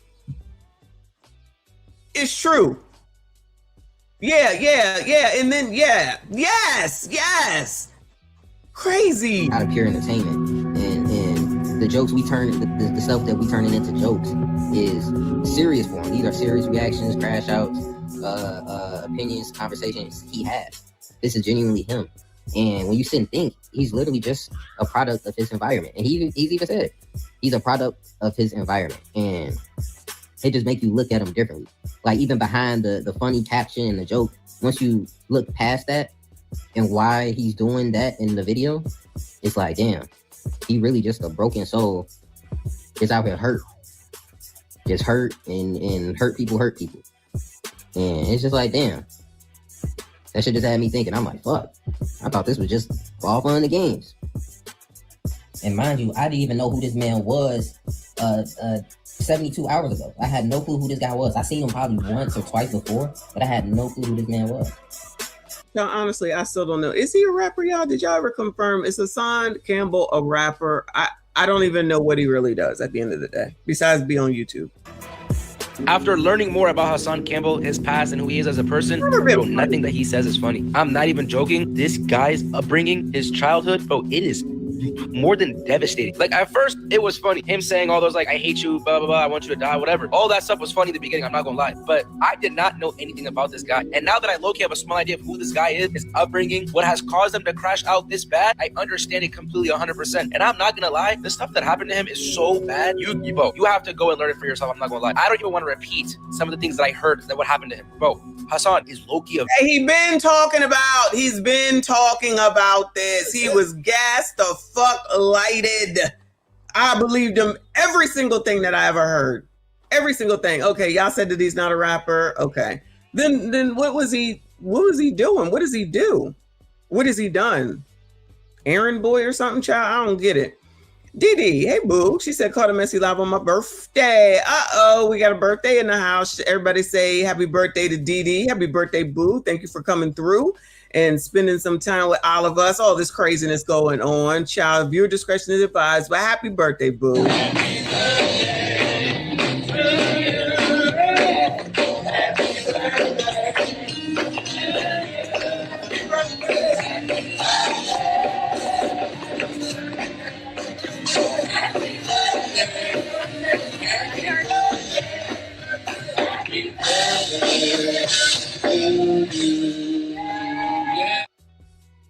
Happy birthday, girlie. Shout out to you. You gonna tell us how old are you? It's like, I'm just playing. Shout out to you. Appreciate you. Shout out to all of y'all that are here. Hit the like button for me. Subscribe if you are new. victim. I am very sorry for everything that happened to you, bro. Like, I understand it. At first, I thought it was a persona. I thought he was trolling. I thought, like, he was just doing it for clicks and views. And you know what? That's funny. I'm not gonna lie. That's hilarious. But this is real life shit. Like, no joke. Imagine saying that you were low messed for clicks and views. What is wrong?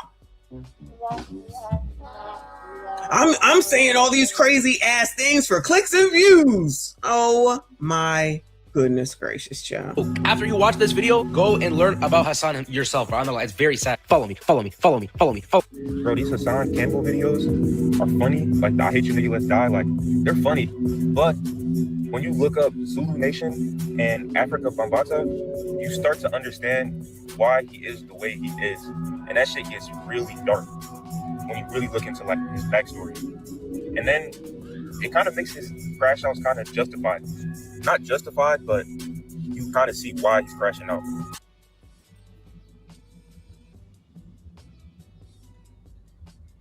At this point in time in my life, I've learned to develop tough skin. So now Chuck D comes out and he decides to speak out on behalf of Africa Bambaataa. Uh-oh. What did he say? The same shenanigans. Oh, he's a pioneer. Oh, he's a legend. Oh, he this. Oh, he's the guy that was left in charge of the children. And he created an empire around him so that he could have his way with these children. And if anybody challenged him.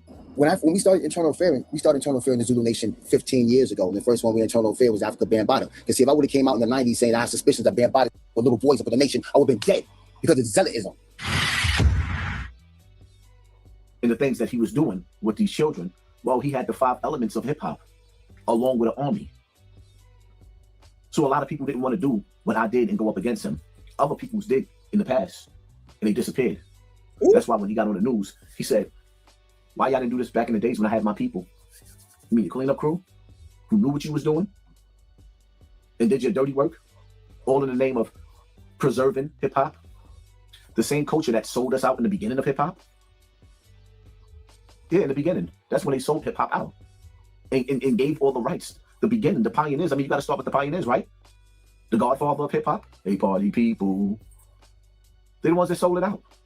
But see, the beautiful thing about hip hop right now, and you, Chuck D, when you die just like Africa Bambaataa, nobody's going to carry on your name. Ooh. Only the old raggedy senior citizens that began with it cherish you niggas. Y'all didn't cherish the kids. So you think the kids is going to cherish you? Y'all didn't cherish the kids in hip hop. So you think that the kids is going to cherish you in the most, and I say this again, most of you old heads, you're not going to be remembered like Tupac. There's a lot of old heads that need to get the fuck on up out of here in a lot of different spaces. Clearly, y'all. Not by the youth. When y'all die, y'all legacies die with y'all. That's the most beautiful part about this generation right here.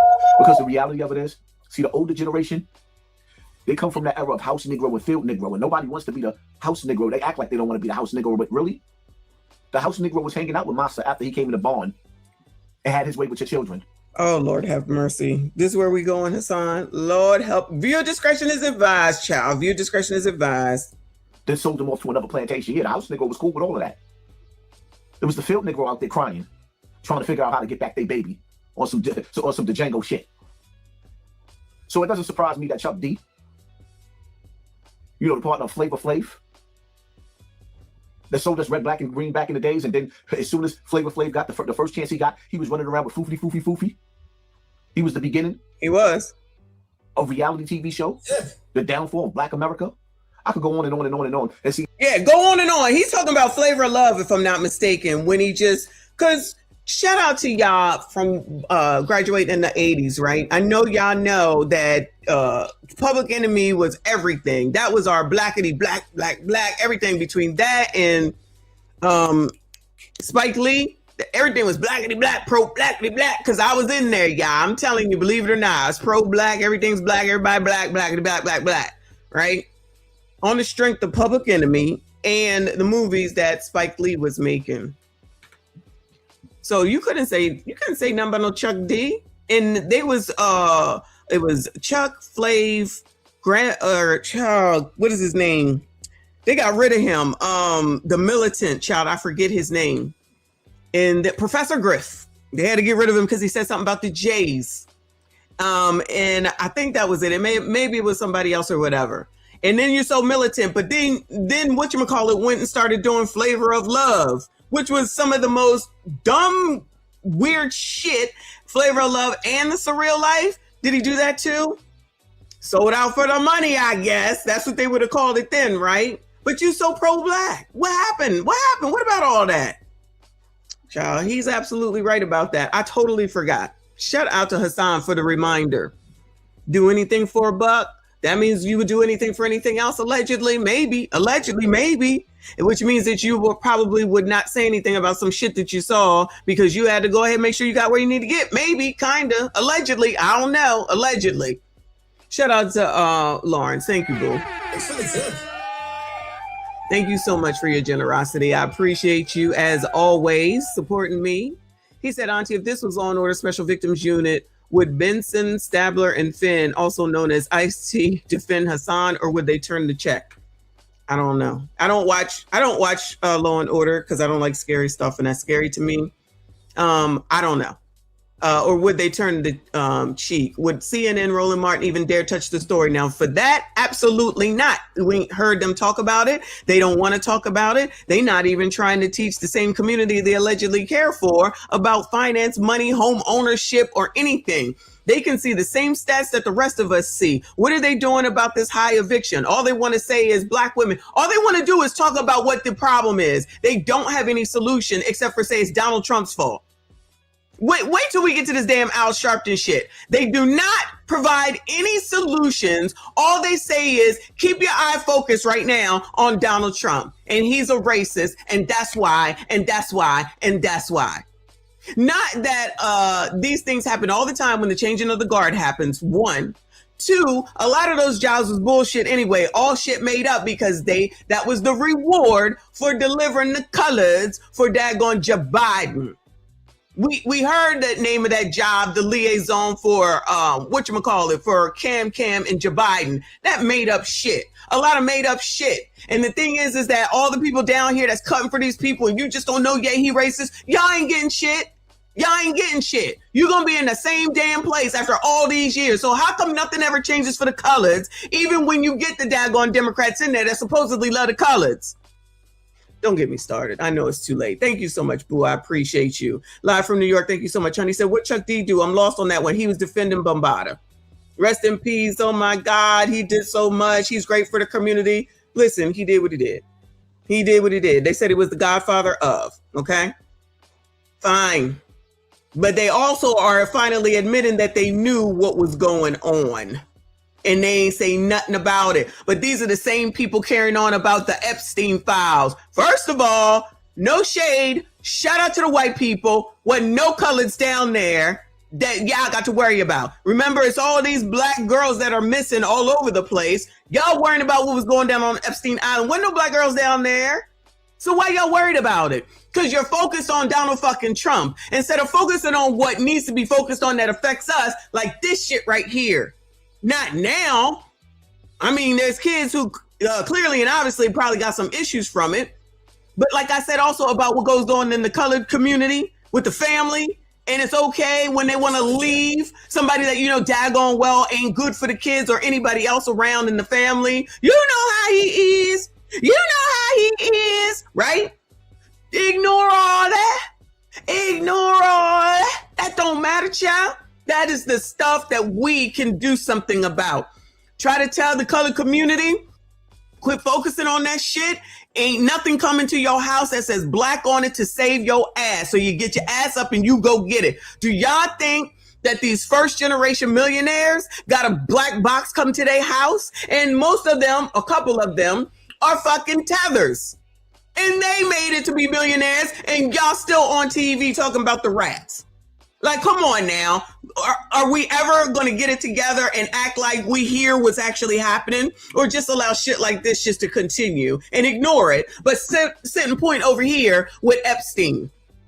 Another thing that technically at the end of the day ain't got shit to do with us, but the Trump derangement syndrome is in full fucking force. Shout out to Wayne Lundy. He said delineation. Agree. It's crazy. And this is nothing new. Oh yeah, we knew. Oh yeah, we heard. Oh yeah. You couldn't say anything. Don't say anything. That's the same as no snitching. Don't say anything. That only harms us, but don't say anything. We'll just keep suffering, but don't say anything. But make sure you say something about Donald Trump. I don't know how many ways and how many examples can be said, child. Yeah, listen, delineation, just like Wayne Lundy said. This is why I just get to the point with child. Stay the fuck away from me and mine. That's it. Because clearly you want to keep doing the same shit over and over and over again, expecting a different result. Good luck to y'all. Not y'all. You know what I'm saying. Did he thank you, Boo? She said, no, they won't come up with solutions. Real solutions takes money out of their pockets. That is the absolute truth. That is the absolute truth. And this is why Rolly Roll is crashing the fuck out. Oh, I knew they would come out because it's an election year. Nigga, we've been talking about this shit, election year or not. Election year or not. Screaming to tell these people that you are focused on the wrong damn thing. Hell, even Kevin Samuels was saying the right shit. Get your shit together, make your fucking money, work this amount of hours, get your ass in shape, worry about women later. Ain't that basically what he said? Get yourself around some people that got something to teach y'all. You don't want to listen to him. He ABCD. Okay. Child, I ain't got time. Anyway, come on, child. I get it. I know why the industry don't like me.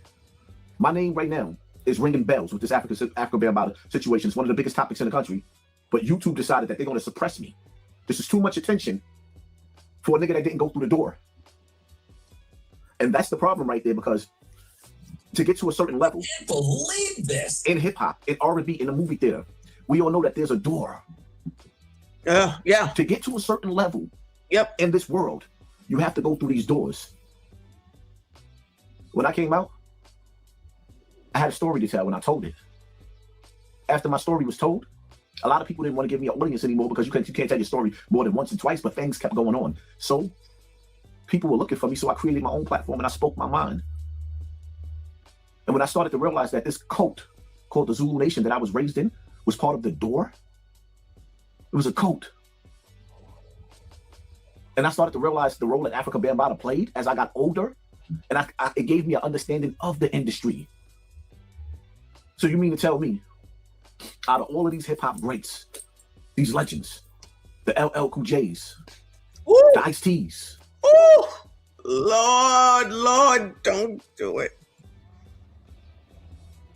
Not near one of them got nothing to say bad about a child predator, and they know for a fact that that's what he is.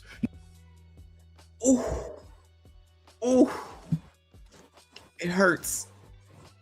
If it's true, it's true, but it hurts. But if it's true, it's true. But if it's true, it's true. I agree. You gonna tell me that Ice Cube? And I get it. My big homie B.O. saved he saved Ice Cube's life. I get it. But there's a line where men are supposed to stand up and say, whoa, whoa, whoa. But they're already used to it because the industry is filled with these rituals. But like rituals, like the rituals of the D9ers, those type of rituals too, it could be the same thing. Corey could be right. Corey could have been right. It sounds like he right. Shout out to Wayne Lundy with another 20. He said the reason I'm saying delineation is because I'm an American Black Christian.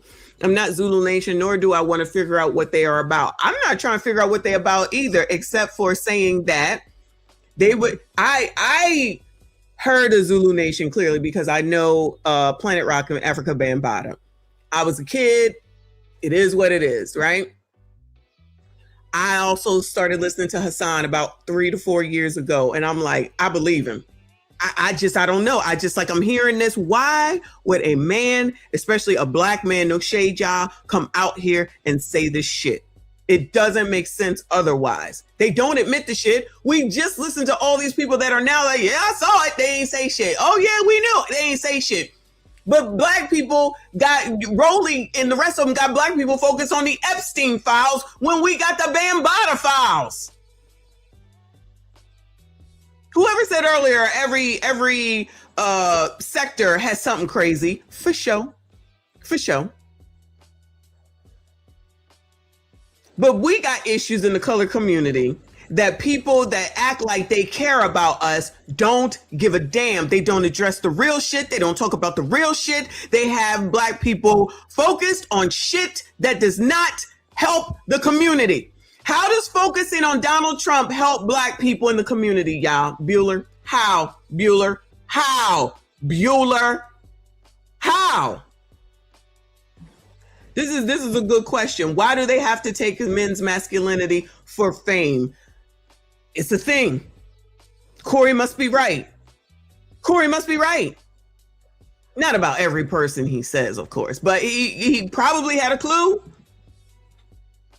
This is not a surprise, but it's crazy. And it just proves again what I be saying, like, can we do what we need to do within our own community before we worry about getting somebody else to do something? Somebody's that have already shown and proved that they ain't gonna do shit. People that have shown and proved that they ain't gonna change shit. Do anything different, say the same shit.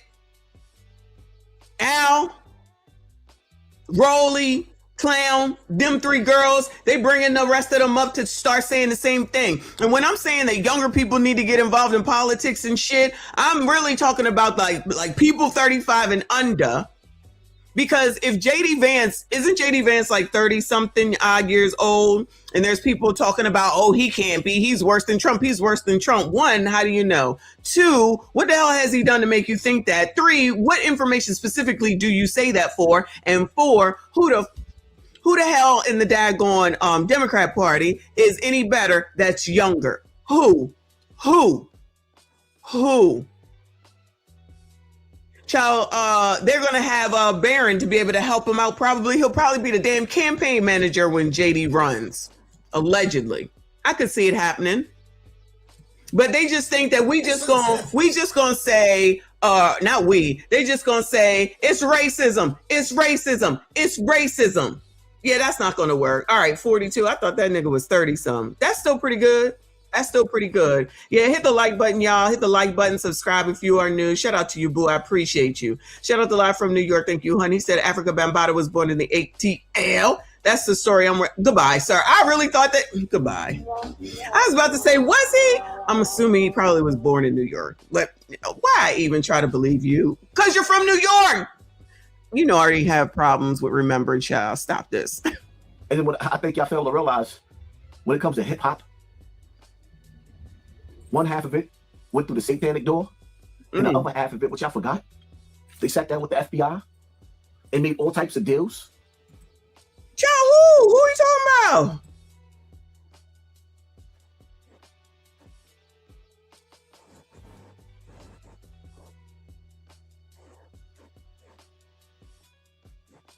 Child, did it pause? Oh, my bad. I was like, what is going on?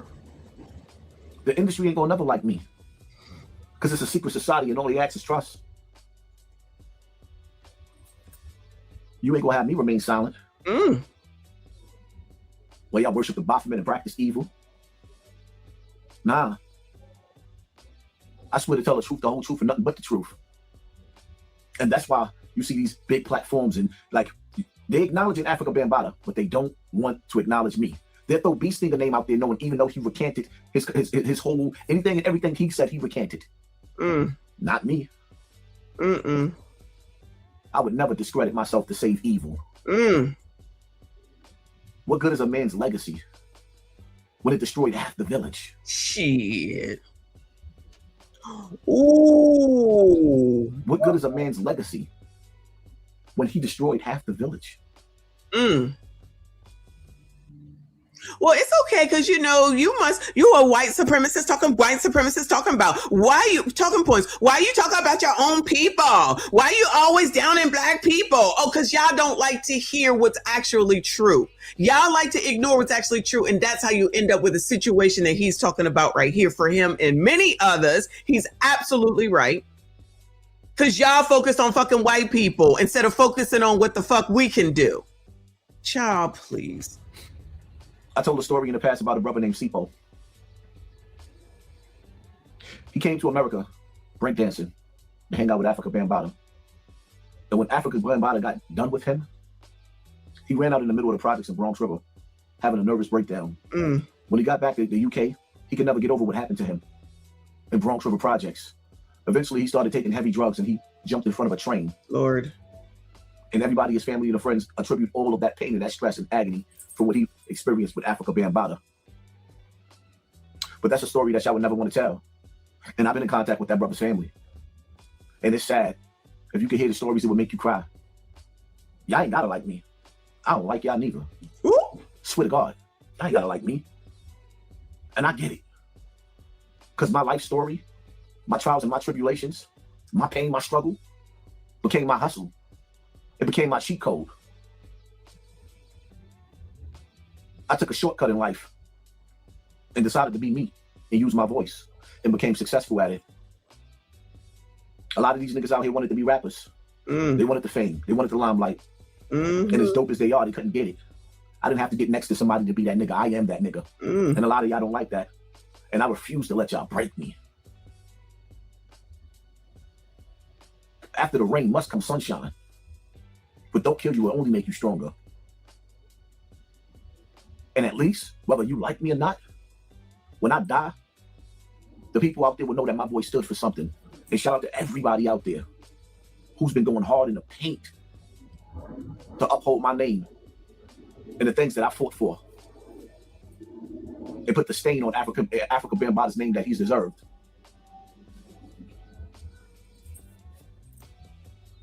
I appreciate every last one of y'all for everything that y'all been doing lately, because my name is all through the algorithm with Africa Bambaataa, and I see y'all in the comment section, and I'm very, very proud of y'all. It brings tears to my eyes to see how y'all been holding me down. And to the people that I know that's been uplifting and upholding Africa Bambaataa, I see y'all too. Just do me a favor. Don't come back and follow me on Facebook and Instagram after I unfriend you. What about your friends? Are they going to stand their ground? Are they going to be around? I said they smile in your face all the while. They want to take your place. Them backstabbers. live life as if you want to run and stay dangerous at the same time. Wow. From Phoenix to New York, from Phoenix to New York, from Phoenix to New York. They say real niggas taking over worldwide, niggas taking over worldwide. I agree, I agree. Tunnel Vision 2, Tunnel Vision 2. Richie, what up? Richie, what up? Oh, I can tell you about this pain and glory, but it did it the same way. I wouldn't change. All right, I gotta turn that off, I'm sure. But anyway, like I always said, like I already said, like I have been, I always supported Hassan Campbell. I believe him. I believed his story. I believe everything that he said, even before all this. Like I said, ain't no black man coming out here saying that none of this just because he needs some fucking views. People gaslighting that man and giving him a hard time and trying to make that man be crazy. He over there trying to care for his kids. And if y'all said he was a stick up in the day, and then that's what he was, I don't know. But if he didn't been able to turn all that around and just be and work through this shit, then shouts out to him. And my concern and everything is with him and not Bambaataa. All right. So anyway, so that's basically it. Shout out to him again. Hopefully he can find some peace. Let me play a video and lighten the mood a little bit. We ain't played the video in a while. Let's do this one. I'll be right back. I clean your house. It took me 6 hours to clean your house yesterday. I changed my number for you. I take care of your 5 kids. I push your 5 kids out my pussy. With no medicine. Natural births, breastfed off on your kids. You not going nowhere, say mine. You not going nowhere. You not till death do us part. To death. Somebody has to die before. And I swear to God, nigga, if you die, I'm coming with you. If I die, I'm taking you with me, nigga. Ain't nobody gonna have you but me. Ain't nobody gonna have you but me. I don't give a fuck, nigga. We've been together 9 years. 9.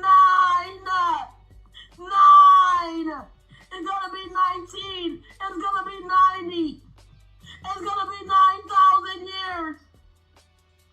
You're not going nowhere. Exactly, my son said, stay away. Stay away from our dad. Our leave our family alone. It's worse enough we black. I'm not gonna be no statistic. Cause y'all white bitches try to fuck my husband. I don't like white bitches. Then I said it. You can block me, you can delete me.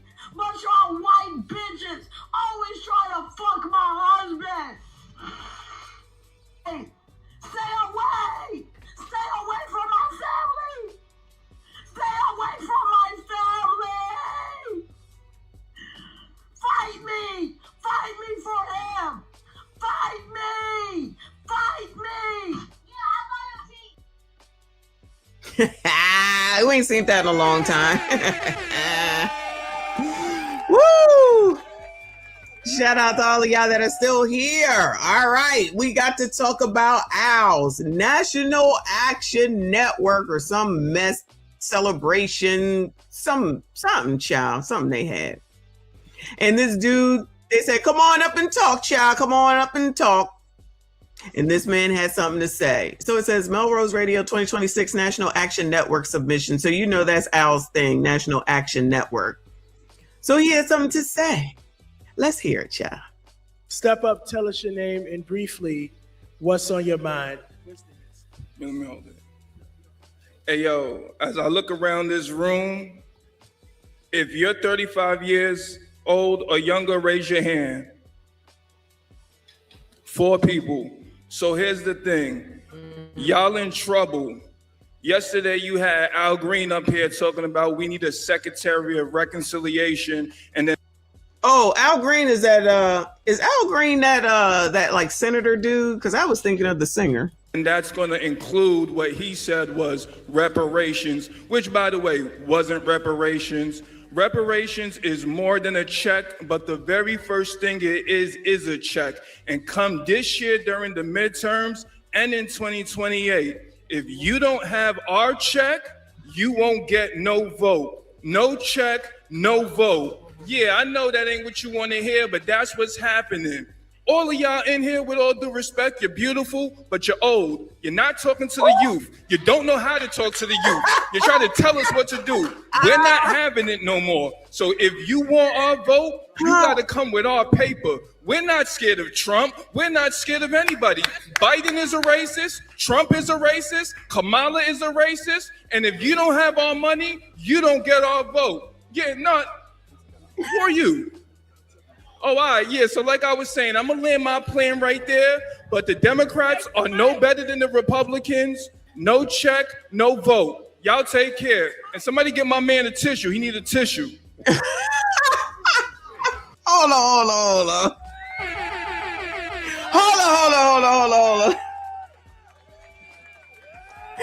Oh my goodness. First of all, we got to run it back. Because you got to see the women in the background. Look. Meemaw, TT, and Candy about to come up in the background.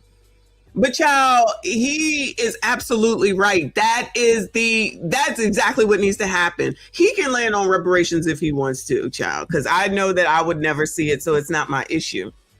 But that's why Roland is crashing out, because he can see that people, younger people, and even people my age are tired of their bullshit, because they just say the same bullshit over and over and over again, and you just be lying.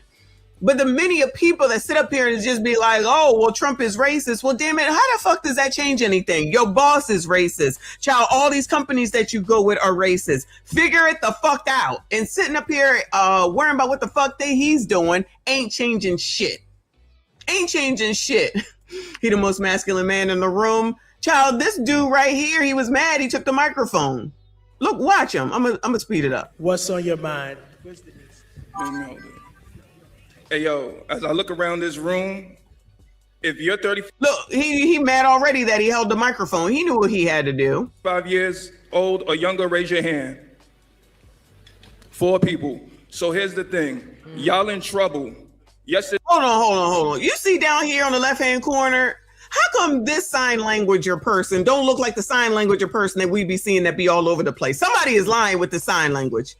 Who can read sign language? Because somebody is lying around here. Today you had Al Green up here talking about we need a Secretary of Reconciliation, and then that's going to include what he said was reparations, which, by the way, wasn't reparations. Reparations is more than a check, but the very first thing it is a check. And come this year during the midterms and in 2028, if you don't have our check, you won't get no vote. No check, no vote. Yeah, I know that ain't what you want to hear, but that's what's happening. All of y'all in here, with all due respect, you're beautiful, but you're old. You're not talking to the youth. You don't know how. Did you see the lady in the middle? Hold on. Look at the lady in the middle. Look at this one over here. They ain't talking to us. We young. We is young. We a part of the community. We about to go on Kendrick G. No vote. No check, no vote. Yeah, I know that ain't what you want to hear, but that's what's happening. All of y'all in here, with all due respect, you're beautiful, but you're old. You're not talking to the youth. You don't know how to talk to the youth. You're trying to tell us what to do. We're not having it no more. So if you want our vote, you got to come with our paper. We're not scared of Trump. We're not scared of anybody. Biden is a racist. Trump is a racist. Kamala is a racist. And if you don't have our money, you don't get our vote. Yeah, not for you. Oh, all right, yeah, so like I was saying, I'm going to land my plane right there, but the Democrats are no better than the Republicans. No check, no vote. Y'all take care. And somebody get my man a tissue. He need a tissue. My man need a tissue, okay? And the ladies in the back is not happy. Thank you. First, let me clarify something. He ain't know what to do. He's trying to get that mic cut off. There are many young people that are part of the National Action Network. I happen to be one of them. Nigga, if you don't go on some damn where anyway, So that man spoke up, and people got a problem with him, of course, but it needs to be more of him and people like us with the independent news that Rolly is upset with, trying to be like, oh, it's only because of the midterms. Yeah, nigga, we've been here, but yeah, we got something to say about that shit too. They want the same shit to happen over and over and over again so they can continue to get what they want. Again, we know what the play is. How the other ones don't see it, I don't know. But Tim, shout out to our friend Tim Black, watch this as well. And his title is Sharpton Defends Democrats Over Black Voters at His Own Convention. It's not about the Democrats. It's about you coloreds. Oh, okay. It don't sound like it. Pride, intensity, and he's speaking for the people.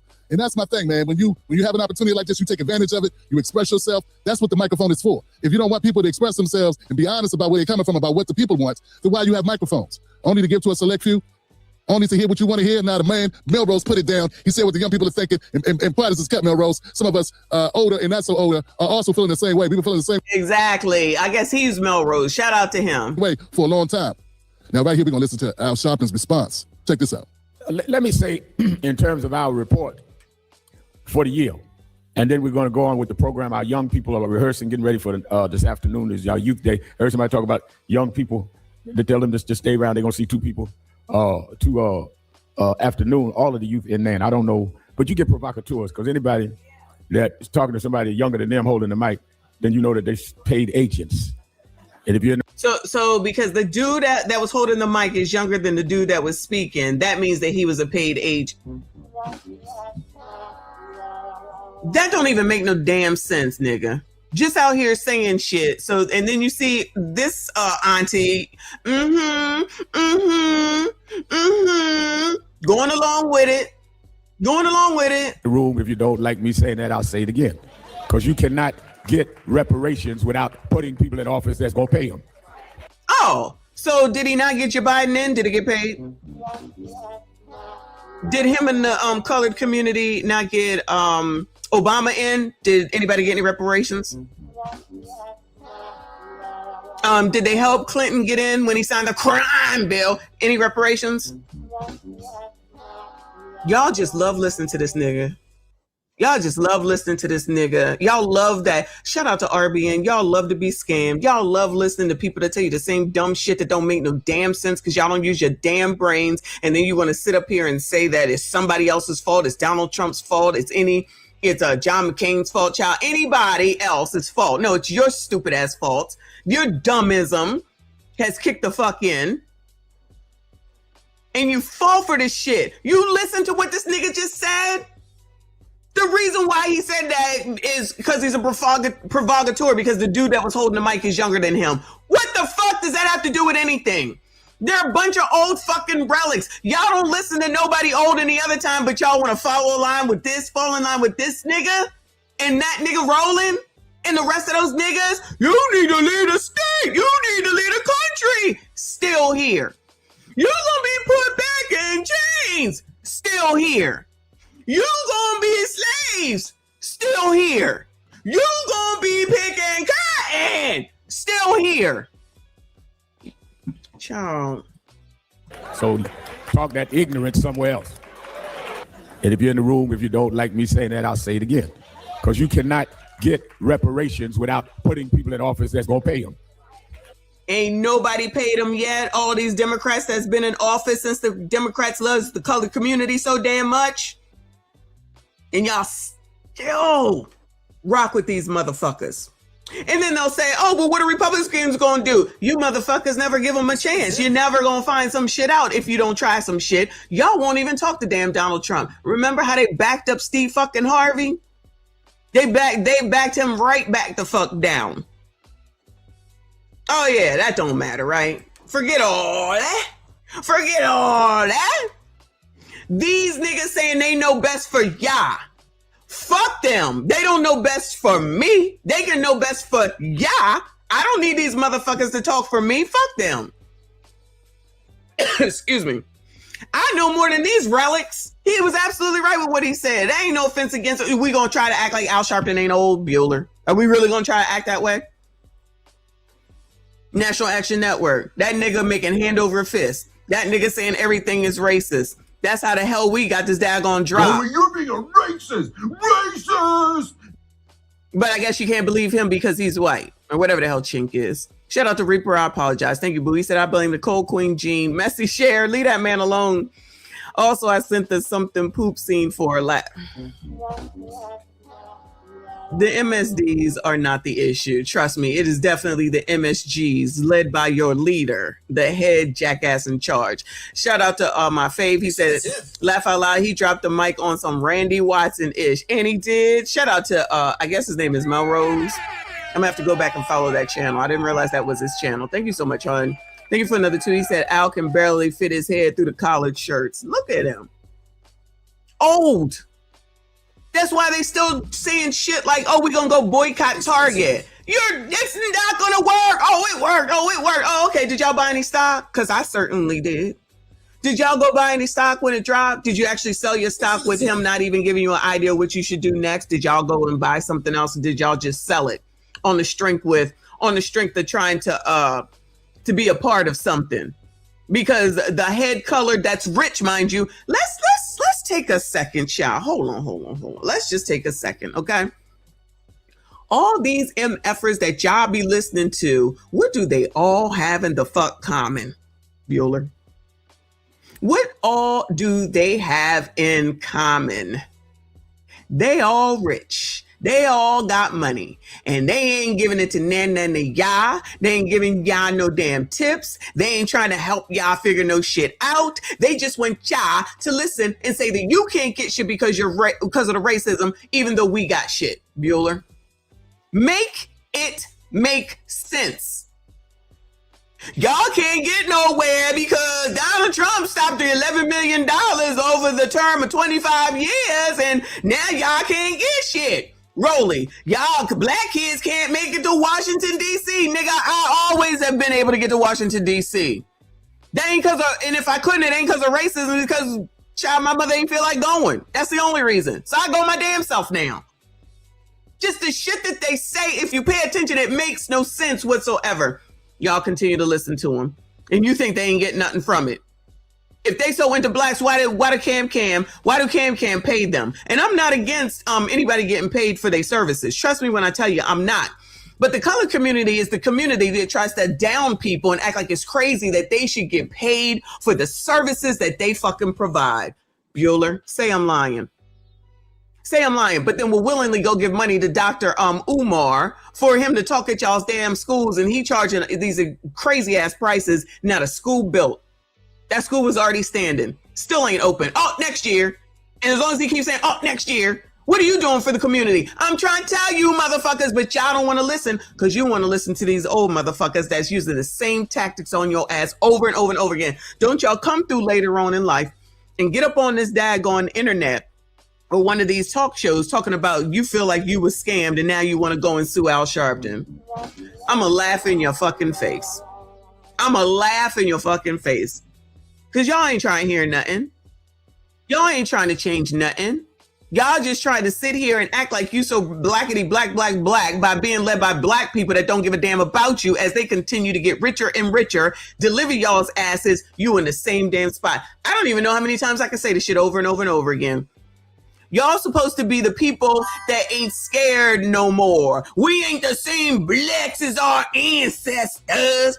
We ain't the same blacks as our ancestors. Child, it seemed like you were, because child, they certainly got shit done. They certainly was able to get some shit done. They certainly was able to own houses. They certainly was able to get out here and get some decent ass jobs. They certainly was out here to be able to leave something to their damn kids. What are people today leaving? What are they leaving their kids? Debt and a go fucking fund me. So what the hell good is that going to do for any damn body? What the hell that's supposed to do for any damn body? Child, you can't even leave your kids out of debt. You putting them behind the 8 ball. It's just a bunch of freaking talking. Generational wealth. How? You can't spend it all if you leaving something. You have to work if you want to leave something. You can't expect the government to give you shit. You can't be no kings in one breath and asking for a handout in the next breath. That don't make sense. That's exactly what y'all do. Not y'all, you know what I'm saying. That's exactly what y'all do. Child, thank you, Live from New York. He said, but Cam said she wouldn't give black reparations. So what is this bobblehead Sharpton talking about? He talking about the same shit that's supposed to resonate with not only these old MFers, but also anybody else that's been hearing the same shit like the rest of us have. We have been hearing the same shit forever. Say we haven't. We all have been hearing the same shit from the same Grady's, from the same aunties, from the same uncles, from the same cousins, from the same greats, from everybody. The same shit. The same shit. They're going to sit up here and say that it's white people holding you back when it's actually MFers like him that, well, actually, it's not even his fault. Because if you want to go and follow someone, one, that you don't know. One, that you don't even know. Two, that's fucking rich. How? How are you going to sit up here and listen to a rich motherfucker tell you that you can't be rich? That's rich. That's rich, actually. And you actually listen to them. And then forget all of the fake 70s and 80s and 90s when all these black people loved Donald Trump. Say I'm lying. We already know it's not true. I'm sorry, that is true. We done already shown all the videos, including Jesse Damn Jackson. Rest in peace, child.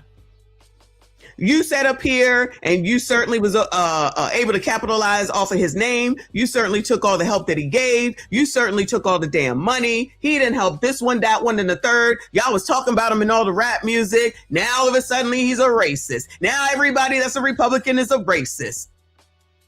What happened to free fucking will? That's just out the window now? Because you black, I'm black, we black, everybody's supposed to do everything the same? Sounds a little cultish to me. It won't be me. It won't be me. Y'all keep listening to him, and that's why you stay where you at, and that's why you be on the damn news looking half damn crazy. They ain't teaching y'all shit. They ain't teaching y'all shit. They don't teach anything. They don't offer anything to improve the damn community, but all they gotta say is, oh yeah, the president didn't do anything. President don't ever come to the hood. The president don't ever come to the hood. Nah.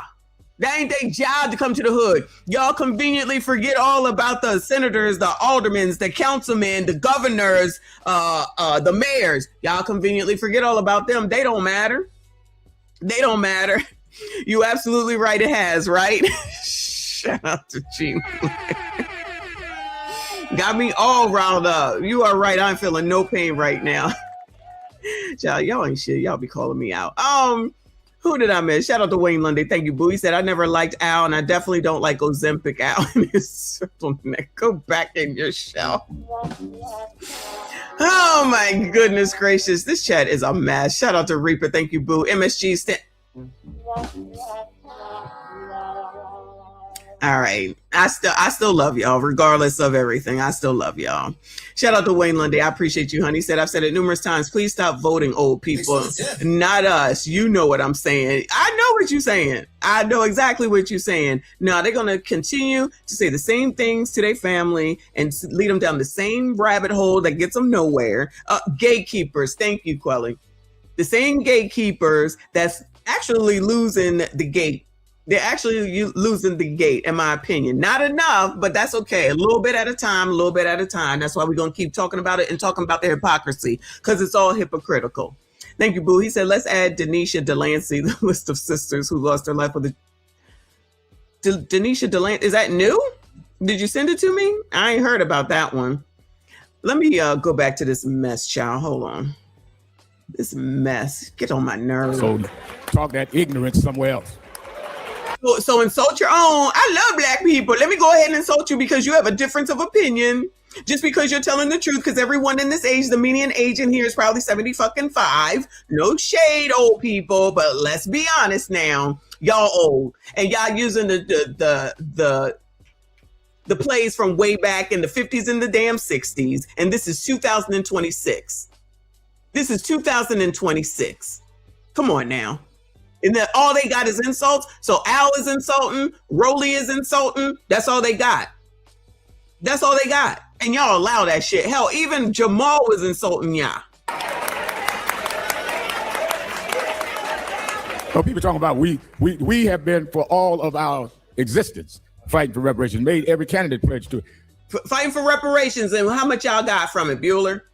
Al been fighting for y'all's reparations, child. What y'all get from it? We just saw that Zoom call where Joe Biden was on there laying them all out. Joe Biden was on the call laying them all out, talking to these black people like they was the bottom of his damn shoe. He been fighting to get y'all reparations, child. You cannot get reparations unless you elect folk that's gonna pay you. Who you gonna pay yourself? Oh, so what happened with Joe Biden, Al? No one will ask these questions. What happened with Clinton, Al? What happened with Obama? 8 years for Obama, 4 years for Joe Biden, 8 years for Bill Clinton. Where the reparations at? How many? Well, you know that joke. How many people, whatever that it takes to change a light bulb? How many Democrats does it take in order to get reparations? Maybe if y'all decided to talk to the other side, maybe you could get some of your reparations. But y'all be so fucking ignorant. Y'all be so ignorant that you put your head in the sand and say that you can't talk to the other side. That ain't gonna get you nowhere except in the same damn spot. Didi, thank you, Boo. She said, name 3 things Al Sharpton has done to improve y'all's lives. Not y'all. You know what I'm saying. I'll wait. What has Al done to improve anybody's life that ain't already rich? Let's put it that way. Let's put it that way. Child, y'all already know. Y'all already know. So you can't, in one hand, say, don't vote for everybody, they racist, but I want reparations. Who gonna pay you? You're the ones that says that the other side is racist. You say that. You and the rest of them. And that's what y'all fall for. He just said it again. It's always about racism. Child, Al, I guess, works for himself, so he ain't got to worry about it. I'm pretty sure most of y'all work for somebody white. And most of y'all hate list and probably work for someone that's white too. Odds are they're racist because all white people are racist. So now what? What y'all gonna do? You gonna quit? You gonna get up off of this Google where they donate to the Republicans? You gonna get up off that Instagram and Facebook where they donate to Republicans? Or y'all conveniently gonna ignore all that? Because you can say, oh, go do it to Target. Even though Target was already having their issues. I don't care what they say, but you know, they think they made a difference. Fine, you made a difference. How has your life improved since, Bueller? How has your life improved? Just like Didi said, how has your life improved since you started boycotting Target? What you doing with that money that you allegedly not spending there? You saving it, you investing it, you putting it in the stock market, you putting your kids in a better school, you're moving your ass out of wherever you are because you hate it. You getting exterminated for all them damn rats and roaches. What are y'all doing? We would love to know. So either you paid or you stupid or both. Stupid by listening to him. Look, this is your leader. This is your leader. This is how they talk to you when they know they're losing control. His crash out right here is no different than Roland's. So I'll toss out some insults to ya. I want y'all to vote with us, but I'm gonna insult y'all because you got the nerve to think for yourself and make your own daggone decisions. You know that's not allowed. You know that's not allowed in the colored community. So you can't, in one hand, say, don't vote for everybody, they racist, but I want reparations. Who gonna pay you? So either you paid or you stupid or both. Yeah, see how they do? See how it is? Look at the sis snapping her fingers. Snapping her fingers. Yeah, Al. Child, stay away from old people, child. If you feel like you gotta stay away from me, it's okay. I'm good with it. They never talk this way to white folks when white folks make demands. When white folks tell Al to jump, Al gets to jumping. Don't he though? When them white liberals tell him to jump, he's like, ha ha. We know they tell him to jump. We watched him in the Zoom chat with the NAACP dude and whoever the hell else was there, and Cam while Joe was letting them know. Joe was dressing them the fuck down. I don't know who you think you are. You better step back, Jack. That's what Joe Biden said. He said, I don't know who you colors think you talking to. I'm in here now. Ain't nothing you can do about it. You got more questions, but I tell you, if you have a problem figuring out whether you're for me or Trump, and you ain't black. Okay. Now, listen. Just Madria. Come on now. Come on now. You know damn well they ain't gonna stop going to they said they're not going to Target. Ain't not gonna stop going to Walmart or Costco's. Ain't no way. They ain't boycotting nothing else except for what their leaders, the old people, tell them what to do. Remember when that first started? No, they did something at Costco. Remember they did something at Costco and Al was there and they said, oh, everybody need to go in here. Oh, they kept their DEI. So they said, oh, everybody go to Costco. Everybody go to Costco. Went there. He was there. He ain't buy shit. He ain't buy shit. That's y'all's leader. Tell you, do what I say, not as I do. Y'all keep going. Didi, thank you, boo. Again, happy birthday to you. She said they can't for y'all. They can't for y'all to get reparations. They know they'll be waiting with their hands out, taking donations for their newest cause. They're not fighting for reparations. You know why? Because if they fought for reparations and then Black people got it, then they're going to lose them all. In my opinion, that's my opinion. They don't want anyone to get the reparations because they can continue to try to use that in order to keep Black people in line. You got to have something in order to keep them in line. So it's the racism. It's the reparations. It's anything else that they try to use. It's the shaming now and calling of the names. Or just saying that we're done with you, or you're a white supremacist. Child, none of that don't make no difference for those of us who are strong and know what the play is. And because many people are finally seeing that there is a play, and if they pay attention, nothing has ever changed with these MFers, why do you keep following them? It has to be something other than racism. It has to be. Not Tim, Al just said it. We need somebody in there in order to pay the reparations. Al is fucking 800 years old. There's been 800 Democrats. They ain't paid shit. You think he in there fighting for y'all to get reparations? They always make it seem like it's the person in charge. Now, when it's a Democrat, though, but definitely the rest of them. You think they trying to give you reparations? These niggas ain't trying to give y'all no reparations. You can't tell him nothing. You can't tell him nothing. Thank you, boo. He said, is that old? Oh, Clock and Tea. That's what it is. Yes. Is that old Auntie Clock and Tea up there? That's exactly what she was doing. Thank you. I don't be knowing what that shit is. Too old for that shit. Too old for that shit. Leave that shit to the young people.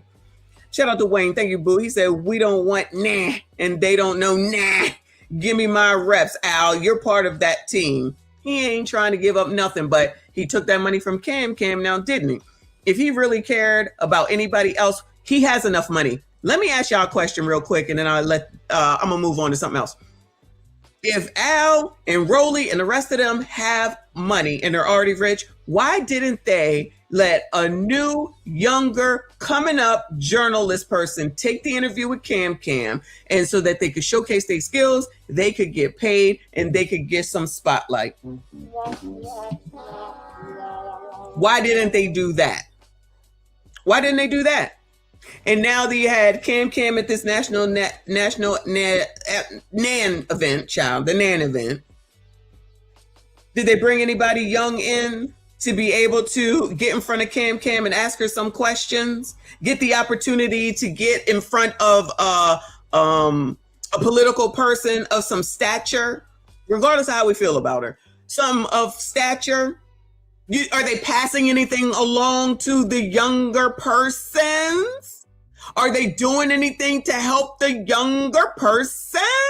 No, they keeping all that shit for their damn selves. Same play, different day.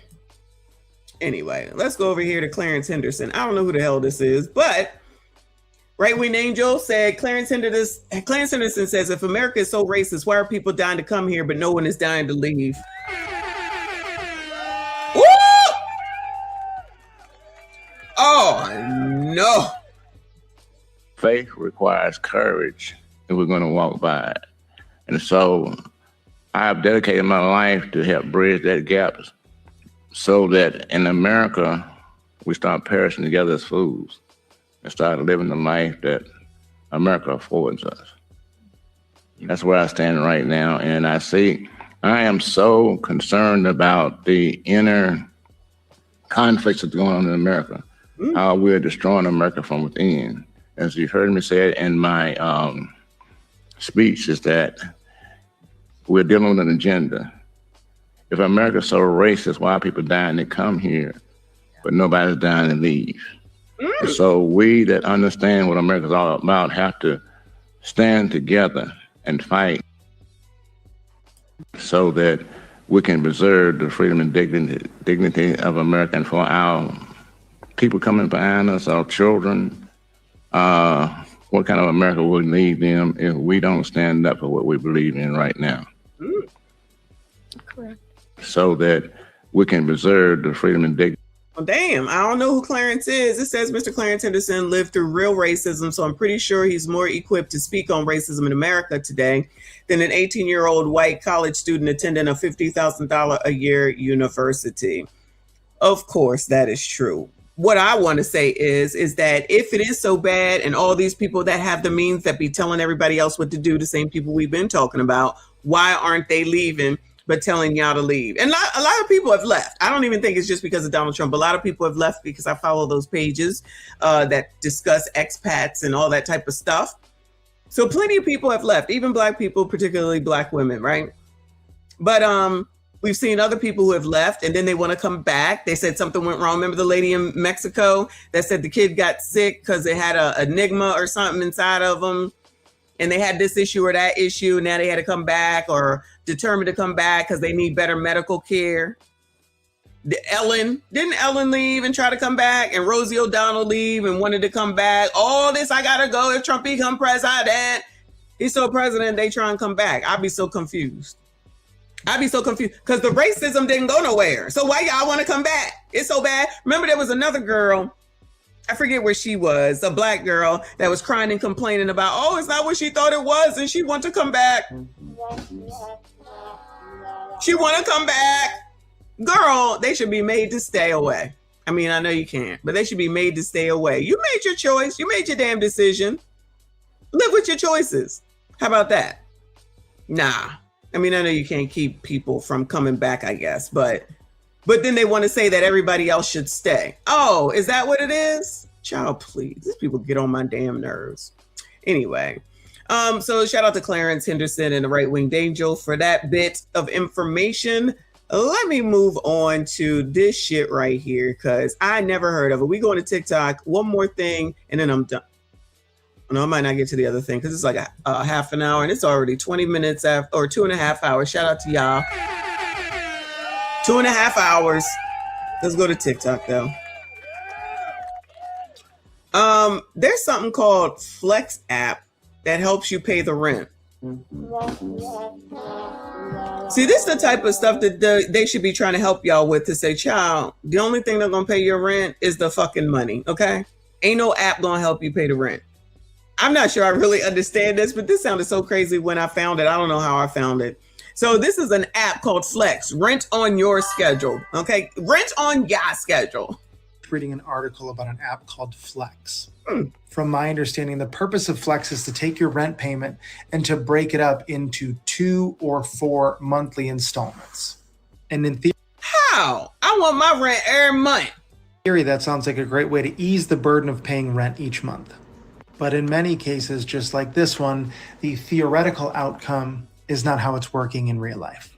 Oh. The headline reads, online app used to help people pay rent fails, causing bigger issues for Cobb County woman. Oh, She said signing up for and using the app caused her nothing but headaches and problems. Ackworth resident Julie Connor said, brilliant marketing. It was supposed to make my life easier, but here we are. It's looming. It's hanging over my head. Child, how can people be so enwrapped in dummism? How? I don't get it. An app is going to help you to pay the rent. Yeah, right? Is Georgia again? She was fucking his best friend. So, I mean, everybody's fucking down here in Atlanta. I don't know what to tell you. They breeding like rabbits down here. Everybody getting ass. And participating in dummism. This is so stupid. For a monthly fee, Flex will pay. You gotta pay a fee to pay your... Goodbye. You have to download an app. You have to pay a fee in order for you to pay your rent. Goodbye. Pay your rent. Then you pay them in installments. This way you're spreading out that biggest regular bill over the course of the month rather than in one lump sum. Connor said it sounded appealing because then you can take one of your biggest fixed costs and divide it into two. But when she tried to update her debit card, that's when the problems began. Honestly, something I thought would be so easy, it was starting to become really, really taxing, Connor said. 31 emails, and more than a month later, she still owes Flex $1,200. She had to pay her apartment directly when Flex wouldn't do it. And even worse, she says she can't seem to find a way to cancel Flex. So she called the Consumer Action Center. Once you're in, you can't get out, almost like a gang, Connor added. In a statement to the local news affiliate, God, I have no faith in you if you was trying to use this to begin with. Dumb as I'm all 2026. All right, good morning, guys. I want to talk to you guys really quick about Flex. Listen, Flex is a really good thing. I want you to go online, look it up, and look up Flex Payments. Flex Payments can help you bridge the gap between paying your rent on time, because what it does is you do a soft credit check, you get approved with the program. Yeah, cut her off. And what happens is Flex pays your rent for you. They'll pay the rent for you between the 1st and the 5th, draft out half of the rent from your bank account. And on the 15th or the 16th or whatever day that you designate, they'll draft the second half. But the thing is, you're paying your rent on time, you're avoiding late fees, you're avoiding filing fees, and you don't have to worry about eviction.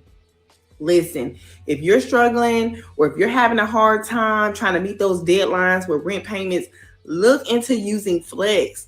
And if your company or your management company or landlord does not use Flex, maybe it's something that you can introduce to them so they can get their payment on time. Child, they be selling y'all on any old thing. This sounds half damn crazy. Reaper, thank you, boo. He said this is Klarna 2.0 with extra steps and a fee, mind you, and a fee. Man, see, these people don't know how many works. The app has got multiple people evicted. They be scamming. I'm all for it. I'm all for it. This is ridiculous.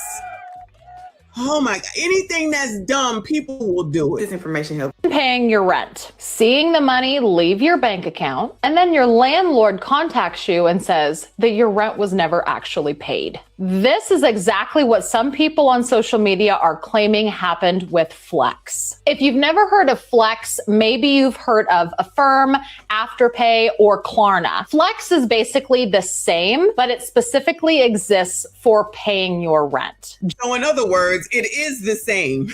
It is the same. It's just a new name, and it's only for this product instead of all these other. Goodbye.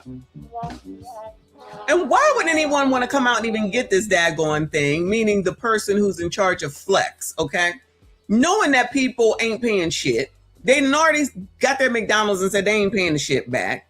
Even though it goes on their credit, the credit sucks any daggone way. And so, yeah, you're going to get evicted. Maybe it's a plan at the end of the day, knowing that you're not going to do it. So they want to get you evicted. It could be true. It could be true. Thank you, RBN. He said, we like to be finesse. We will help them help, participate, and pay for it. And then we'll turn around, I'm sure, and say that it's racist or it's predatory lending. This is half damn crazy. If you use Flex to pay your rent, look at this. Today is the 6th of the month. My rent is due on the 1st. I pay it on the 30th. It must be in by the 4th at midnight. Well, once I paid Flex, I never looked back at it. Look at this email I just found. Once I pay it, I never look back at it. Look back at it. Look back at it. So I'm very responsible. Thanks for your patience. Our team at Flex is still working with your property company to resolve this issue for rental payment this month. We appreciate your patience as we work on this. Patience? I get home, I got a motherfucking eviction notice on my door. I've never had this issue. I did not find this company on my own. When I first moved in this place over a year ago, they gave me a flyer with the move-in packet. But they said we'll receive an update in the app if they're able to successfully process the payment. If they can't, they will ensure that any late fees are refunded and refund your payment, allowing you to pay via alternative method for your property. Bitch, I don't have that whole rent. Girl, I paid other bills. I'm so used to using Flex now. Then I guess you getting evicted. Flex ain't working, boo. It is not working. Which I just was using it because they do credit report and I love to have a nice little trade line going. I know I'm going to pay my rent. But this could have been the worst month ever to do this. Literally. So be careful using Flex after this month. I might not use them again for the simple fact that stuff like this happens. And I don't have time for that, baby, because I pay my rent on time. I might not pay T-Mobile on time. I might not pay. I pay FBL because them bitches don't play. But my rent is one thing I do not play about. A bitch refused to be homeless ever again. And that never came from not paying rent because I... Not ever again. Oh, so it's a typical thing for you. Okay. Why would they wait till we became the new adults to want to make one-bedroom apartments $2,500 a month? But I got a resource. Y'all, them spiders make up and weave is laid though. Go on, girl. That will be able to help some of y'all. Not all of y'all, but some of y'all. So it's called the Flex app. And this is how it looks on the apps. And y'all be following the advice of people on TikTok, child. The Asian Chinese people knew what they was doing. Thank you, RBN. He said the Flex don't work the same. The racism will keep you in debt. Child, you already know that's what it is. The racism that you're experiencing and the struggle to make ends meet actually means the diet don't work for you the same. Neither does the rent payment. Or when you go to download it, okay? So this app is designed to help you split your rent into 2 payments. You're going to pay your first payment at the beginning of the month, and then the second payment will be due on whatever day you choose between the middle close to the end of the month. It's your choice. Now, you do have to apply and get approved for this app. This app is not a free-for-all. It's not for everybody. But basically, this is the Afterpay or the Klarna of rent. When you go on there and sign... Shout out to the Afterpay of Klarna or for rent, or the equivalent to Klarna for rent. Up, they're gonna take you through the process of getting approved. They'll let you know if you're approved and for how much. They also let you search for your apartment complex because you have to make sure that your complex is included in these services. They don't service all apartments, but they do service a wide variety. So they're gonna give you the option to search up where you live specifically, and they'll tell you whether they help pay for the rent or not. Now, you are still paying your rent. You're just splitting it up into payments. So how it works is once you get approved, you're gonna go ahead and pay your first payment between the 1st and the 5th of the month. Oh my God. Okay. We all know the 1st is literally knocking at the door. And if you like me, I hate having to drop all that money on the 1st of the month for rent. Y'all, they are really trying to act like this is a good thing. Like, I really hate seeing that much money come out of my account. Let me tell you about an app that I have been using for like the past 6 months that has been a lifesaver. I was in. There must be a referral fee on this shit, y'all. There has to be a referral fee. It has to be. I want to speak out to TikTok. So the app's called Flex. I desperately need somebody to help me out because I don't know what happened. I think I got scammed. I'm missing like almost $2,000. I don't know what to do. I don't know what to do. About 2 months ago. Hold on. Maybe like 2 months ago, I received this email from our landlord, and it was to everybody in the apartment. Because they might have to put this shit in the kid's name. It did say that, didn't it? Oh my God, this is crazy. Complex, and it was introducing us to the Flex app. Basically, what Flex does is it allows you to pay your rent either like in payments or whatever you choose, whatever it lets you do, whatever. It's like an easier way to pay rent. I looked into it, I researched it, and I was like, oh yeah, this is legit. Like, this is cool, this is fine. Where are all the men that's doing this stuff? So we know about Affirm, Klarna, Zip, Sezzle, all of those things, but do we know about Flex? We better know about Flex for our rent. Flex is also that girl. It splits your rent in half, close enough to half. Like, my rent is like close to $1,600, so it's like $1,000 and then like $600 or whatever. I don't know how they got that, but I'll take it over just paying it all at once. Okay, if you don't have it, look it up and see if your community has it. It's literally the best thing. Instead of paying all of that up front, you pay half now and half whenever you schedule the second payment. So you have to pay the first half portion that they give you between the 1st and the 5th. And then you'll pay your second payment on the date that you select. Yes. It can be the 15th. It can be from anywhere from the 15th to the 25th, 23rd. Timu Tia Maori. Shout out to Trey, member for 8 months. I see you, boo. Thank you so much for your support. Shout out to all the channel members. I see ya. He said the problem is they have to make sure that the complex they stay at uses Flex. That is true. My complex does it. And yes, I'm guilty of using it. Well, thanks for letting us know. Did you want to drop the link? Did you need a referral? There may be somebody in here. This is crazy. I don't know whatever. Just a little update. So Flex did end up paying my rent. I paid them on the 30th, which is early because my rent due on the 1st. They paid my rent on the 7th. I did incur a late fee. They refunded me Oh, her name is Big Fine Woman. I just saw that. Okay. the late fee after I emailed them. So the late fee refund came about the 14th. So they did pay everything. But somebody did say like, oh, this is a bad economy to be trusting somebody to pay rent.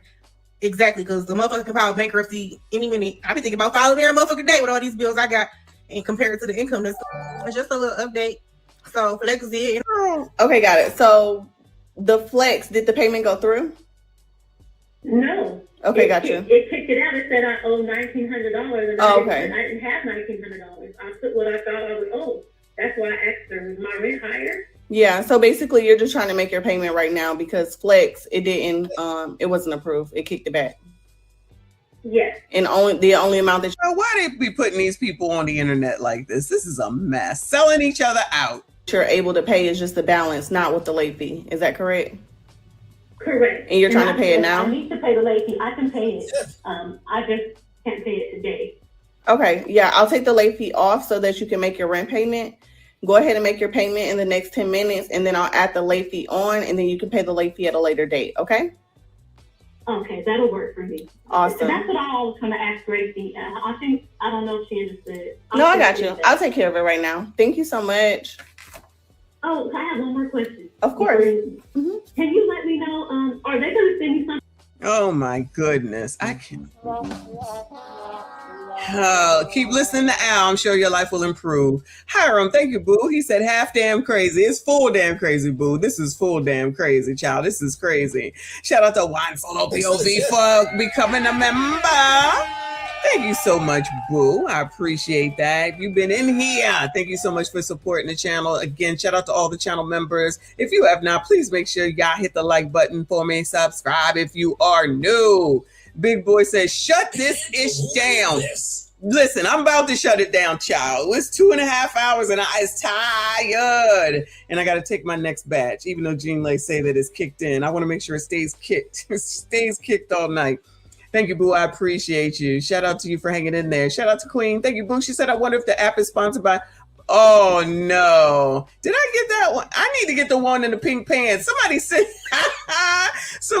me that video. They want me to get the one where he's running around in the pink pants. Child, this man is crazy. Couple of all soon, we gonna hook you up. We gonna make sure you get that backstreet fun. Yeah. You got a couple of kids, you don't have no job. Yeah. Don't worry about it, little girl. That's my job. Yeah.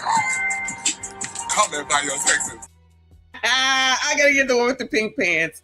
I'm changing all the drops anyway. Thanks for the reminder. Shout out to RBN. Thank you, boo. He said, breaking news, all LTMs will receive 0.0% for the first 3 months. You will receive an extra month if you sponsor a 3-time baby mama for half of her rent. That's a good deal. Now that's a deal. That's a drop that Craig CGA has. Shout out to you, boo. Thank you so much. I say SYCBM, gentlemen, SYCBM. Okay? Kofi said, how many years did they say black men were lying? Child, y'all still lying. Y'all out here hurling insults at that Ashley situation. Y'all ain't shit. If it's not y'all's fault, it's Trump's fault and it's Anton's fault. Y'all got the market on everything that is wrong with the world and these biatches. Shout out to Wayne with another 20. Thank you, boo. He said using Flex to send this. It's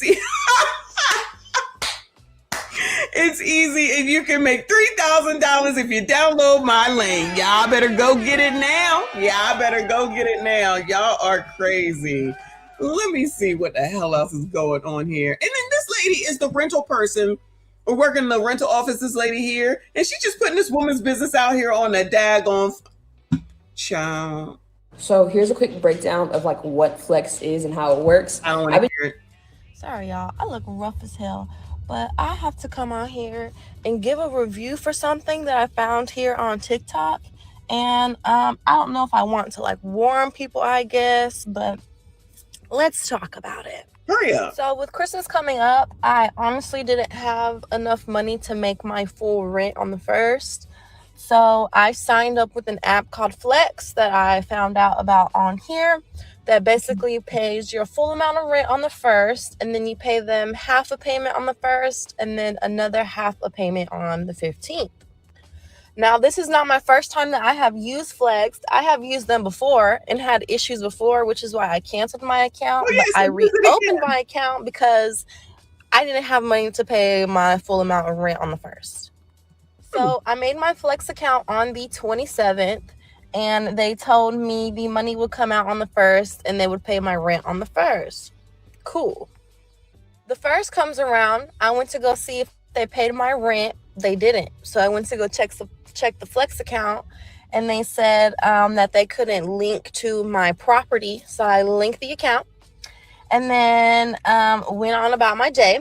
And then I came back on the 2nd because my rent still was. All right, you're boring me. I do not care. And I just found an update on something else that's more important than her and this Flex shit. All right, moving on. And then I'm done. So it looks like this Ashley Robinson Janae story is making headlines now. So this is 6 ABC. Shout out to Filet. And it says it was from 4 minutes ago. Family seeks answers after woman found deceased in Zanzibar. Yeah. And now the details on the investigation into the death of Ashley Robinson. Her family is demanding answers after the influencer from South Jersey was found dead during a trip to Africa where she had just been engaged. Action News reporter Cheyenne Corinne joining us live in the Satellite Center with more on this heartbreaking story. Cheyenne. Alicia, well, Ashley Robinson, she actually was raised locally in New Jersey, and now her death in Zanzibar is making headlines across the world. Well, today we spoke to her family in Delaware, who say they aren't getting answers from her fiance or officials in Tanzania about what happened to her. Oh, this is low, though. Hold on. They not getting answers. This girl is beautiful. I've never seen her. Cheyenne Corinne. I ain't seen her before. So they're not getting answers in Zanzibar? Shocking. Heartbreaking story, Cheyenne. Alicia, well, Ashley Robinson, she actually was raised locally in South Jersey, and now her death in Zanzibar is making headlines across the world. Well, today we spoke to her family in Delaware, who say they aren't getting answers from her fiance or officials in Tanzania about what happened to her. Uncertainty, mystery, anger, sadness. It's like a part of me has been taken away. On April 5th, influencer Ashley Robinson, who goes by Ashley Jana on social media, was celebrating her 31st birthday in Zanzibar, Tanzania. She was on the vacation with her boyfriend of 1 year, who popped the question just 2 days before. We believe. See, it does not take long in order for your mans to ask you to marry him. It only took 1 year. They're in Delaware? Sadness. It's like a part of me has been taken away. I don't know why it's so low, y'all. Ashley Robinson, who goes by Ashley Jana on social media, was celebrating her 31st birthday in Zanzibar, Tanzania. She was on the vacation with her boyfriend of 1 year, who popped the question just 2 days before. We believe that they were in love. We believe that their relationship was genuine. Ashley's mother says she never would have expected that less than a week later, her daughter would be dead. On April 8th, she says Ashley called, saying she and her fiance got into an argument and were moved to separate rooms. The next day, she received another call, this time from her fiance. He told me that Ashley did something to herself and that she was being taken to the hospital. I said, what happened when? And he told me it had been 11 hours prior. Hours later, the luxury hotel the couple was staying at called saying Ashley passed away. According to the hospital's medical report, Ashley had an unidentified mark around her neck. They wrote, quote, according to the husband, he found she hanged herself on the door with several question marks. Sometime Joe went back to Roman security, and that's how they found her. Ashley was also taken to a second hospital who listed her cause of death as cerebral hypoxia by strangulation and suffocation. Never done anything that would ever lead me to believe that she would do something to harm herself. She was not just going to be discarded and forgotten about. And the family, as you just heard, they are just desperate for information. They tell us that they are requesting surveillance footage from the resort. They also say that they have contacted police, the consulate, and embassy and have not heard back. No Action News, we also tried to contact Ashley's fiance, and we also did not get a response. The family says their next steps are going to Zanzibar themselves to try to get answers. You better. Y'all, this is right here. I had no idea it was this damn close. Ciao. Shout out to the Eagles. The next day, she received another call, this time from her fiance. Wait, so they did have a fight. Somebody had said that they had a fight and they were in separate rooms. So is it separate rooms in the same room or separate rooms in the hotel? You know what I mean? Her daughter would be dead.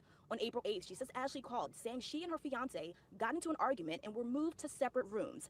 The next day, she received another call, this time from her fiance. He told me that Ashley did something to herself and that she was being taken to the hospital. I said, what happened when? And he told me it had been 11 hours prior. Hours later, the luxury hotel the couple was staying at called saying Ashley passed away. According to the hospital's medical report, Ashley had an unidentified mark around her neck. They wrote, quote, according to the husband. Woman, the patient using blankets, blah, blah, pupils dilated and fixed. There is an unidentified mark around the neck. No any wound seen, not pale, not jaundice. According to the husband, he found she HANG'd herself on the door. On the door?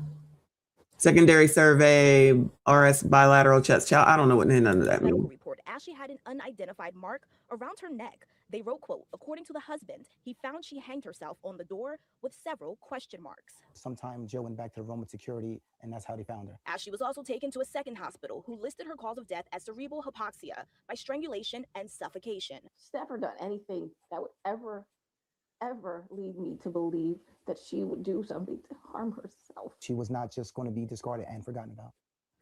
And the family, as you just heard, they are just desperate for information. They tell us that they are requesting surveillance footage from the resort. They also say that they have contacted police, the consulate, and embassy and have not heard back. No action news. We also tried to contact Ashley's fiance, and we also did not get a response. The family says their next steps are going to Zanzibar themselves to try to get answers. We're live in the Satellite Center.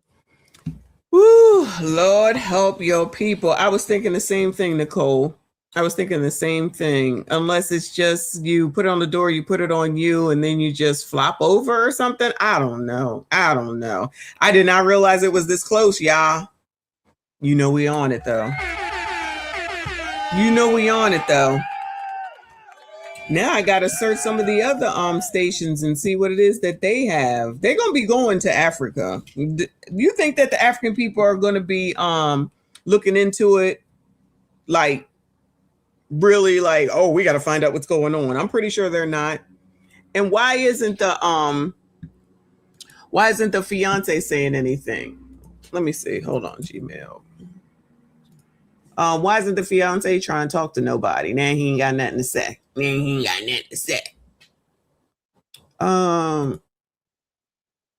What is this? Oh, Lord have mercy. When Flavor Flav sold out. Reaper is crazy. Y'all just trying to keep me here. This is it. This is Flavor of Love. Something poops on the floor. I feel like I remember this. This is what he went from militant to Flavor of Love.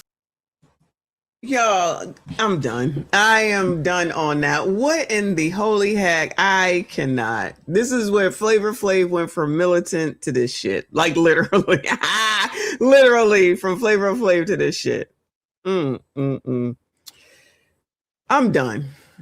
Shout out to all of y'all, though. Thank you so much for hanging in there. Shout out to Lawrence Stream sponsor and Blade Stream sponsor, co-sponsor. I appreciate y'all. Shout out to everyone that donated tonight. I appreciate y'all for hanging in there. Almost 3 hours on a Monday. I'm off tomorrow night. We is going out tomorrow night, so maybe I'll try to see if I can do a morning show. All right, about 6:30, 6:15 or so, and then we'll see what happens with regard to 5150. See what he says, if he says anything about the Anton lawsuit.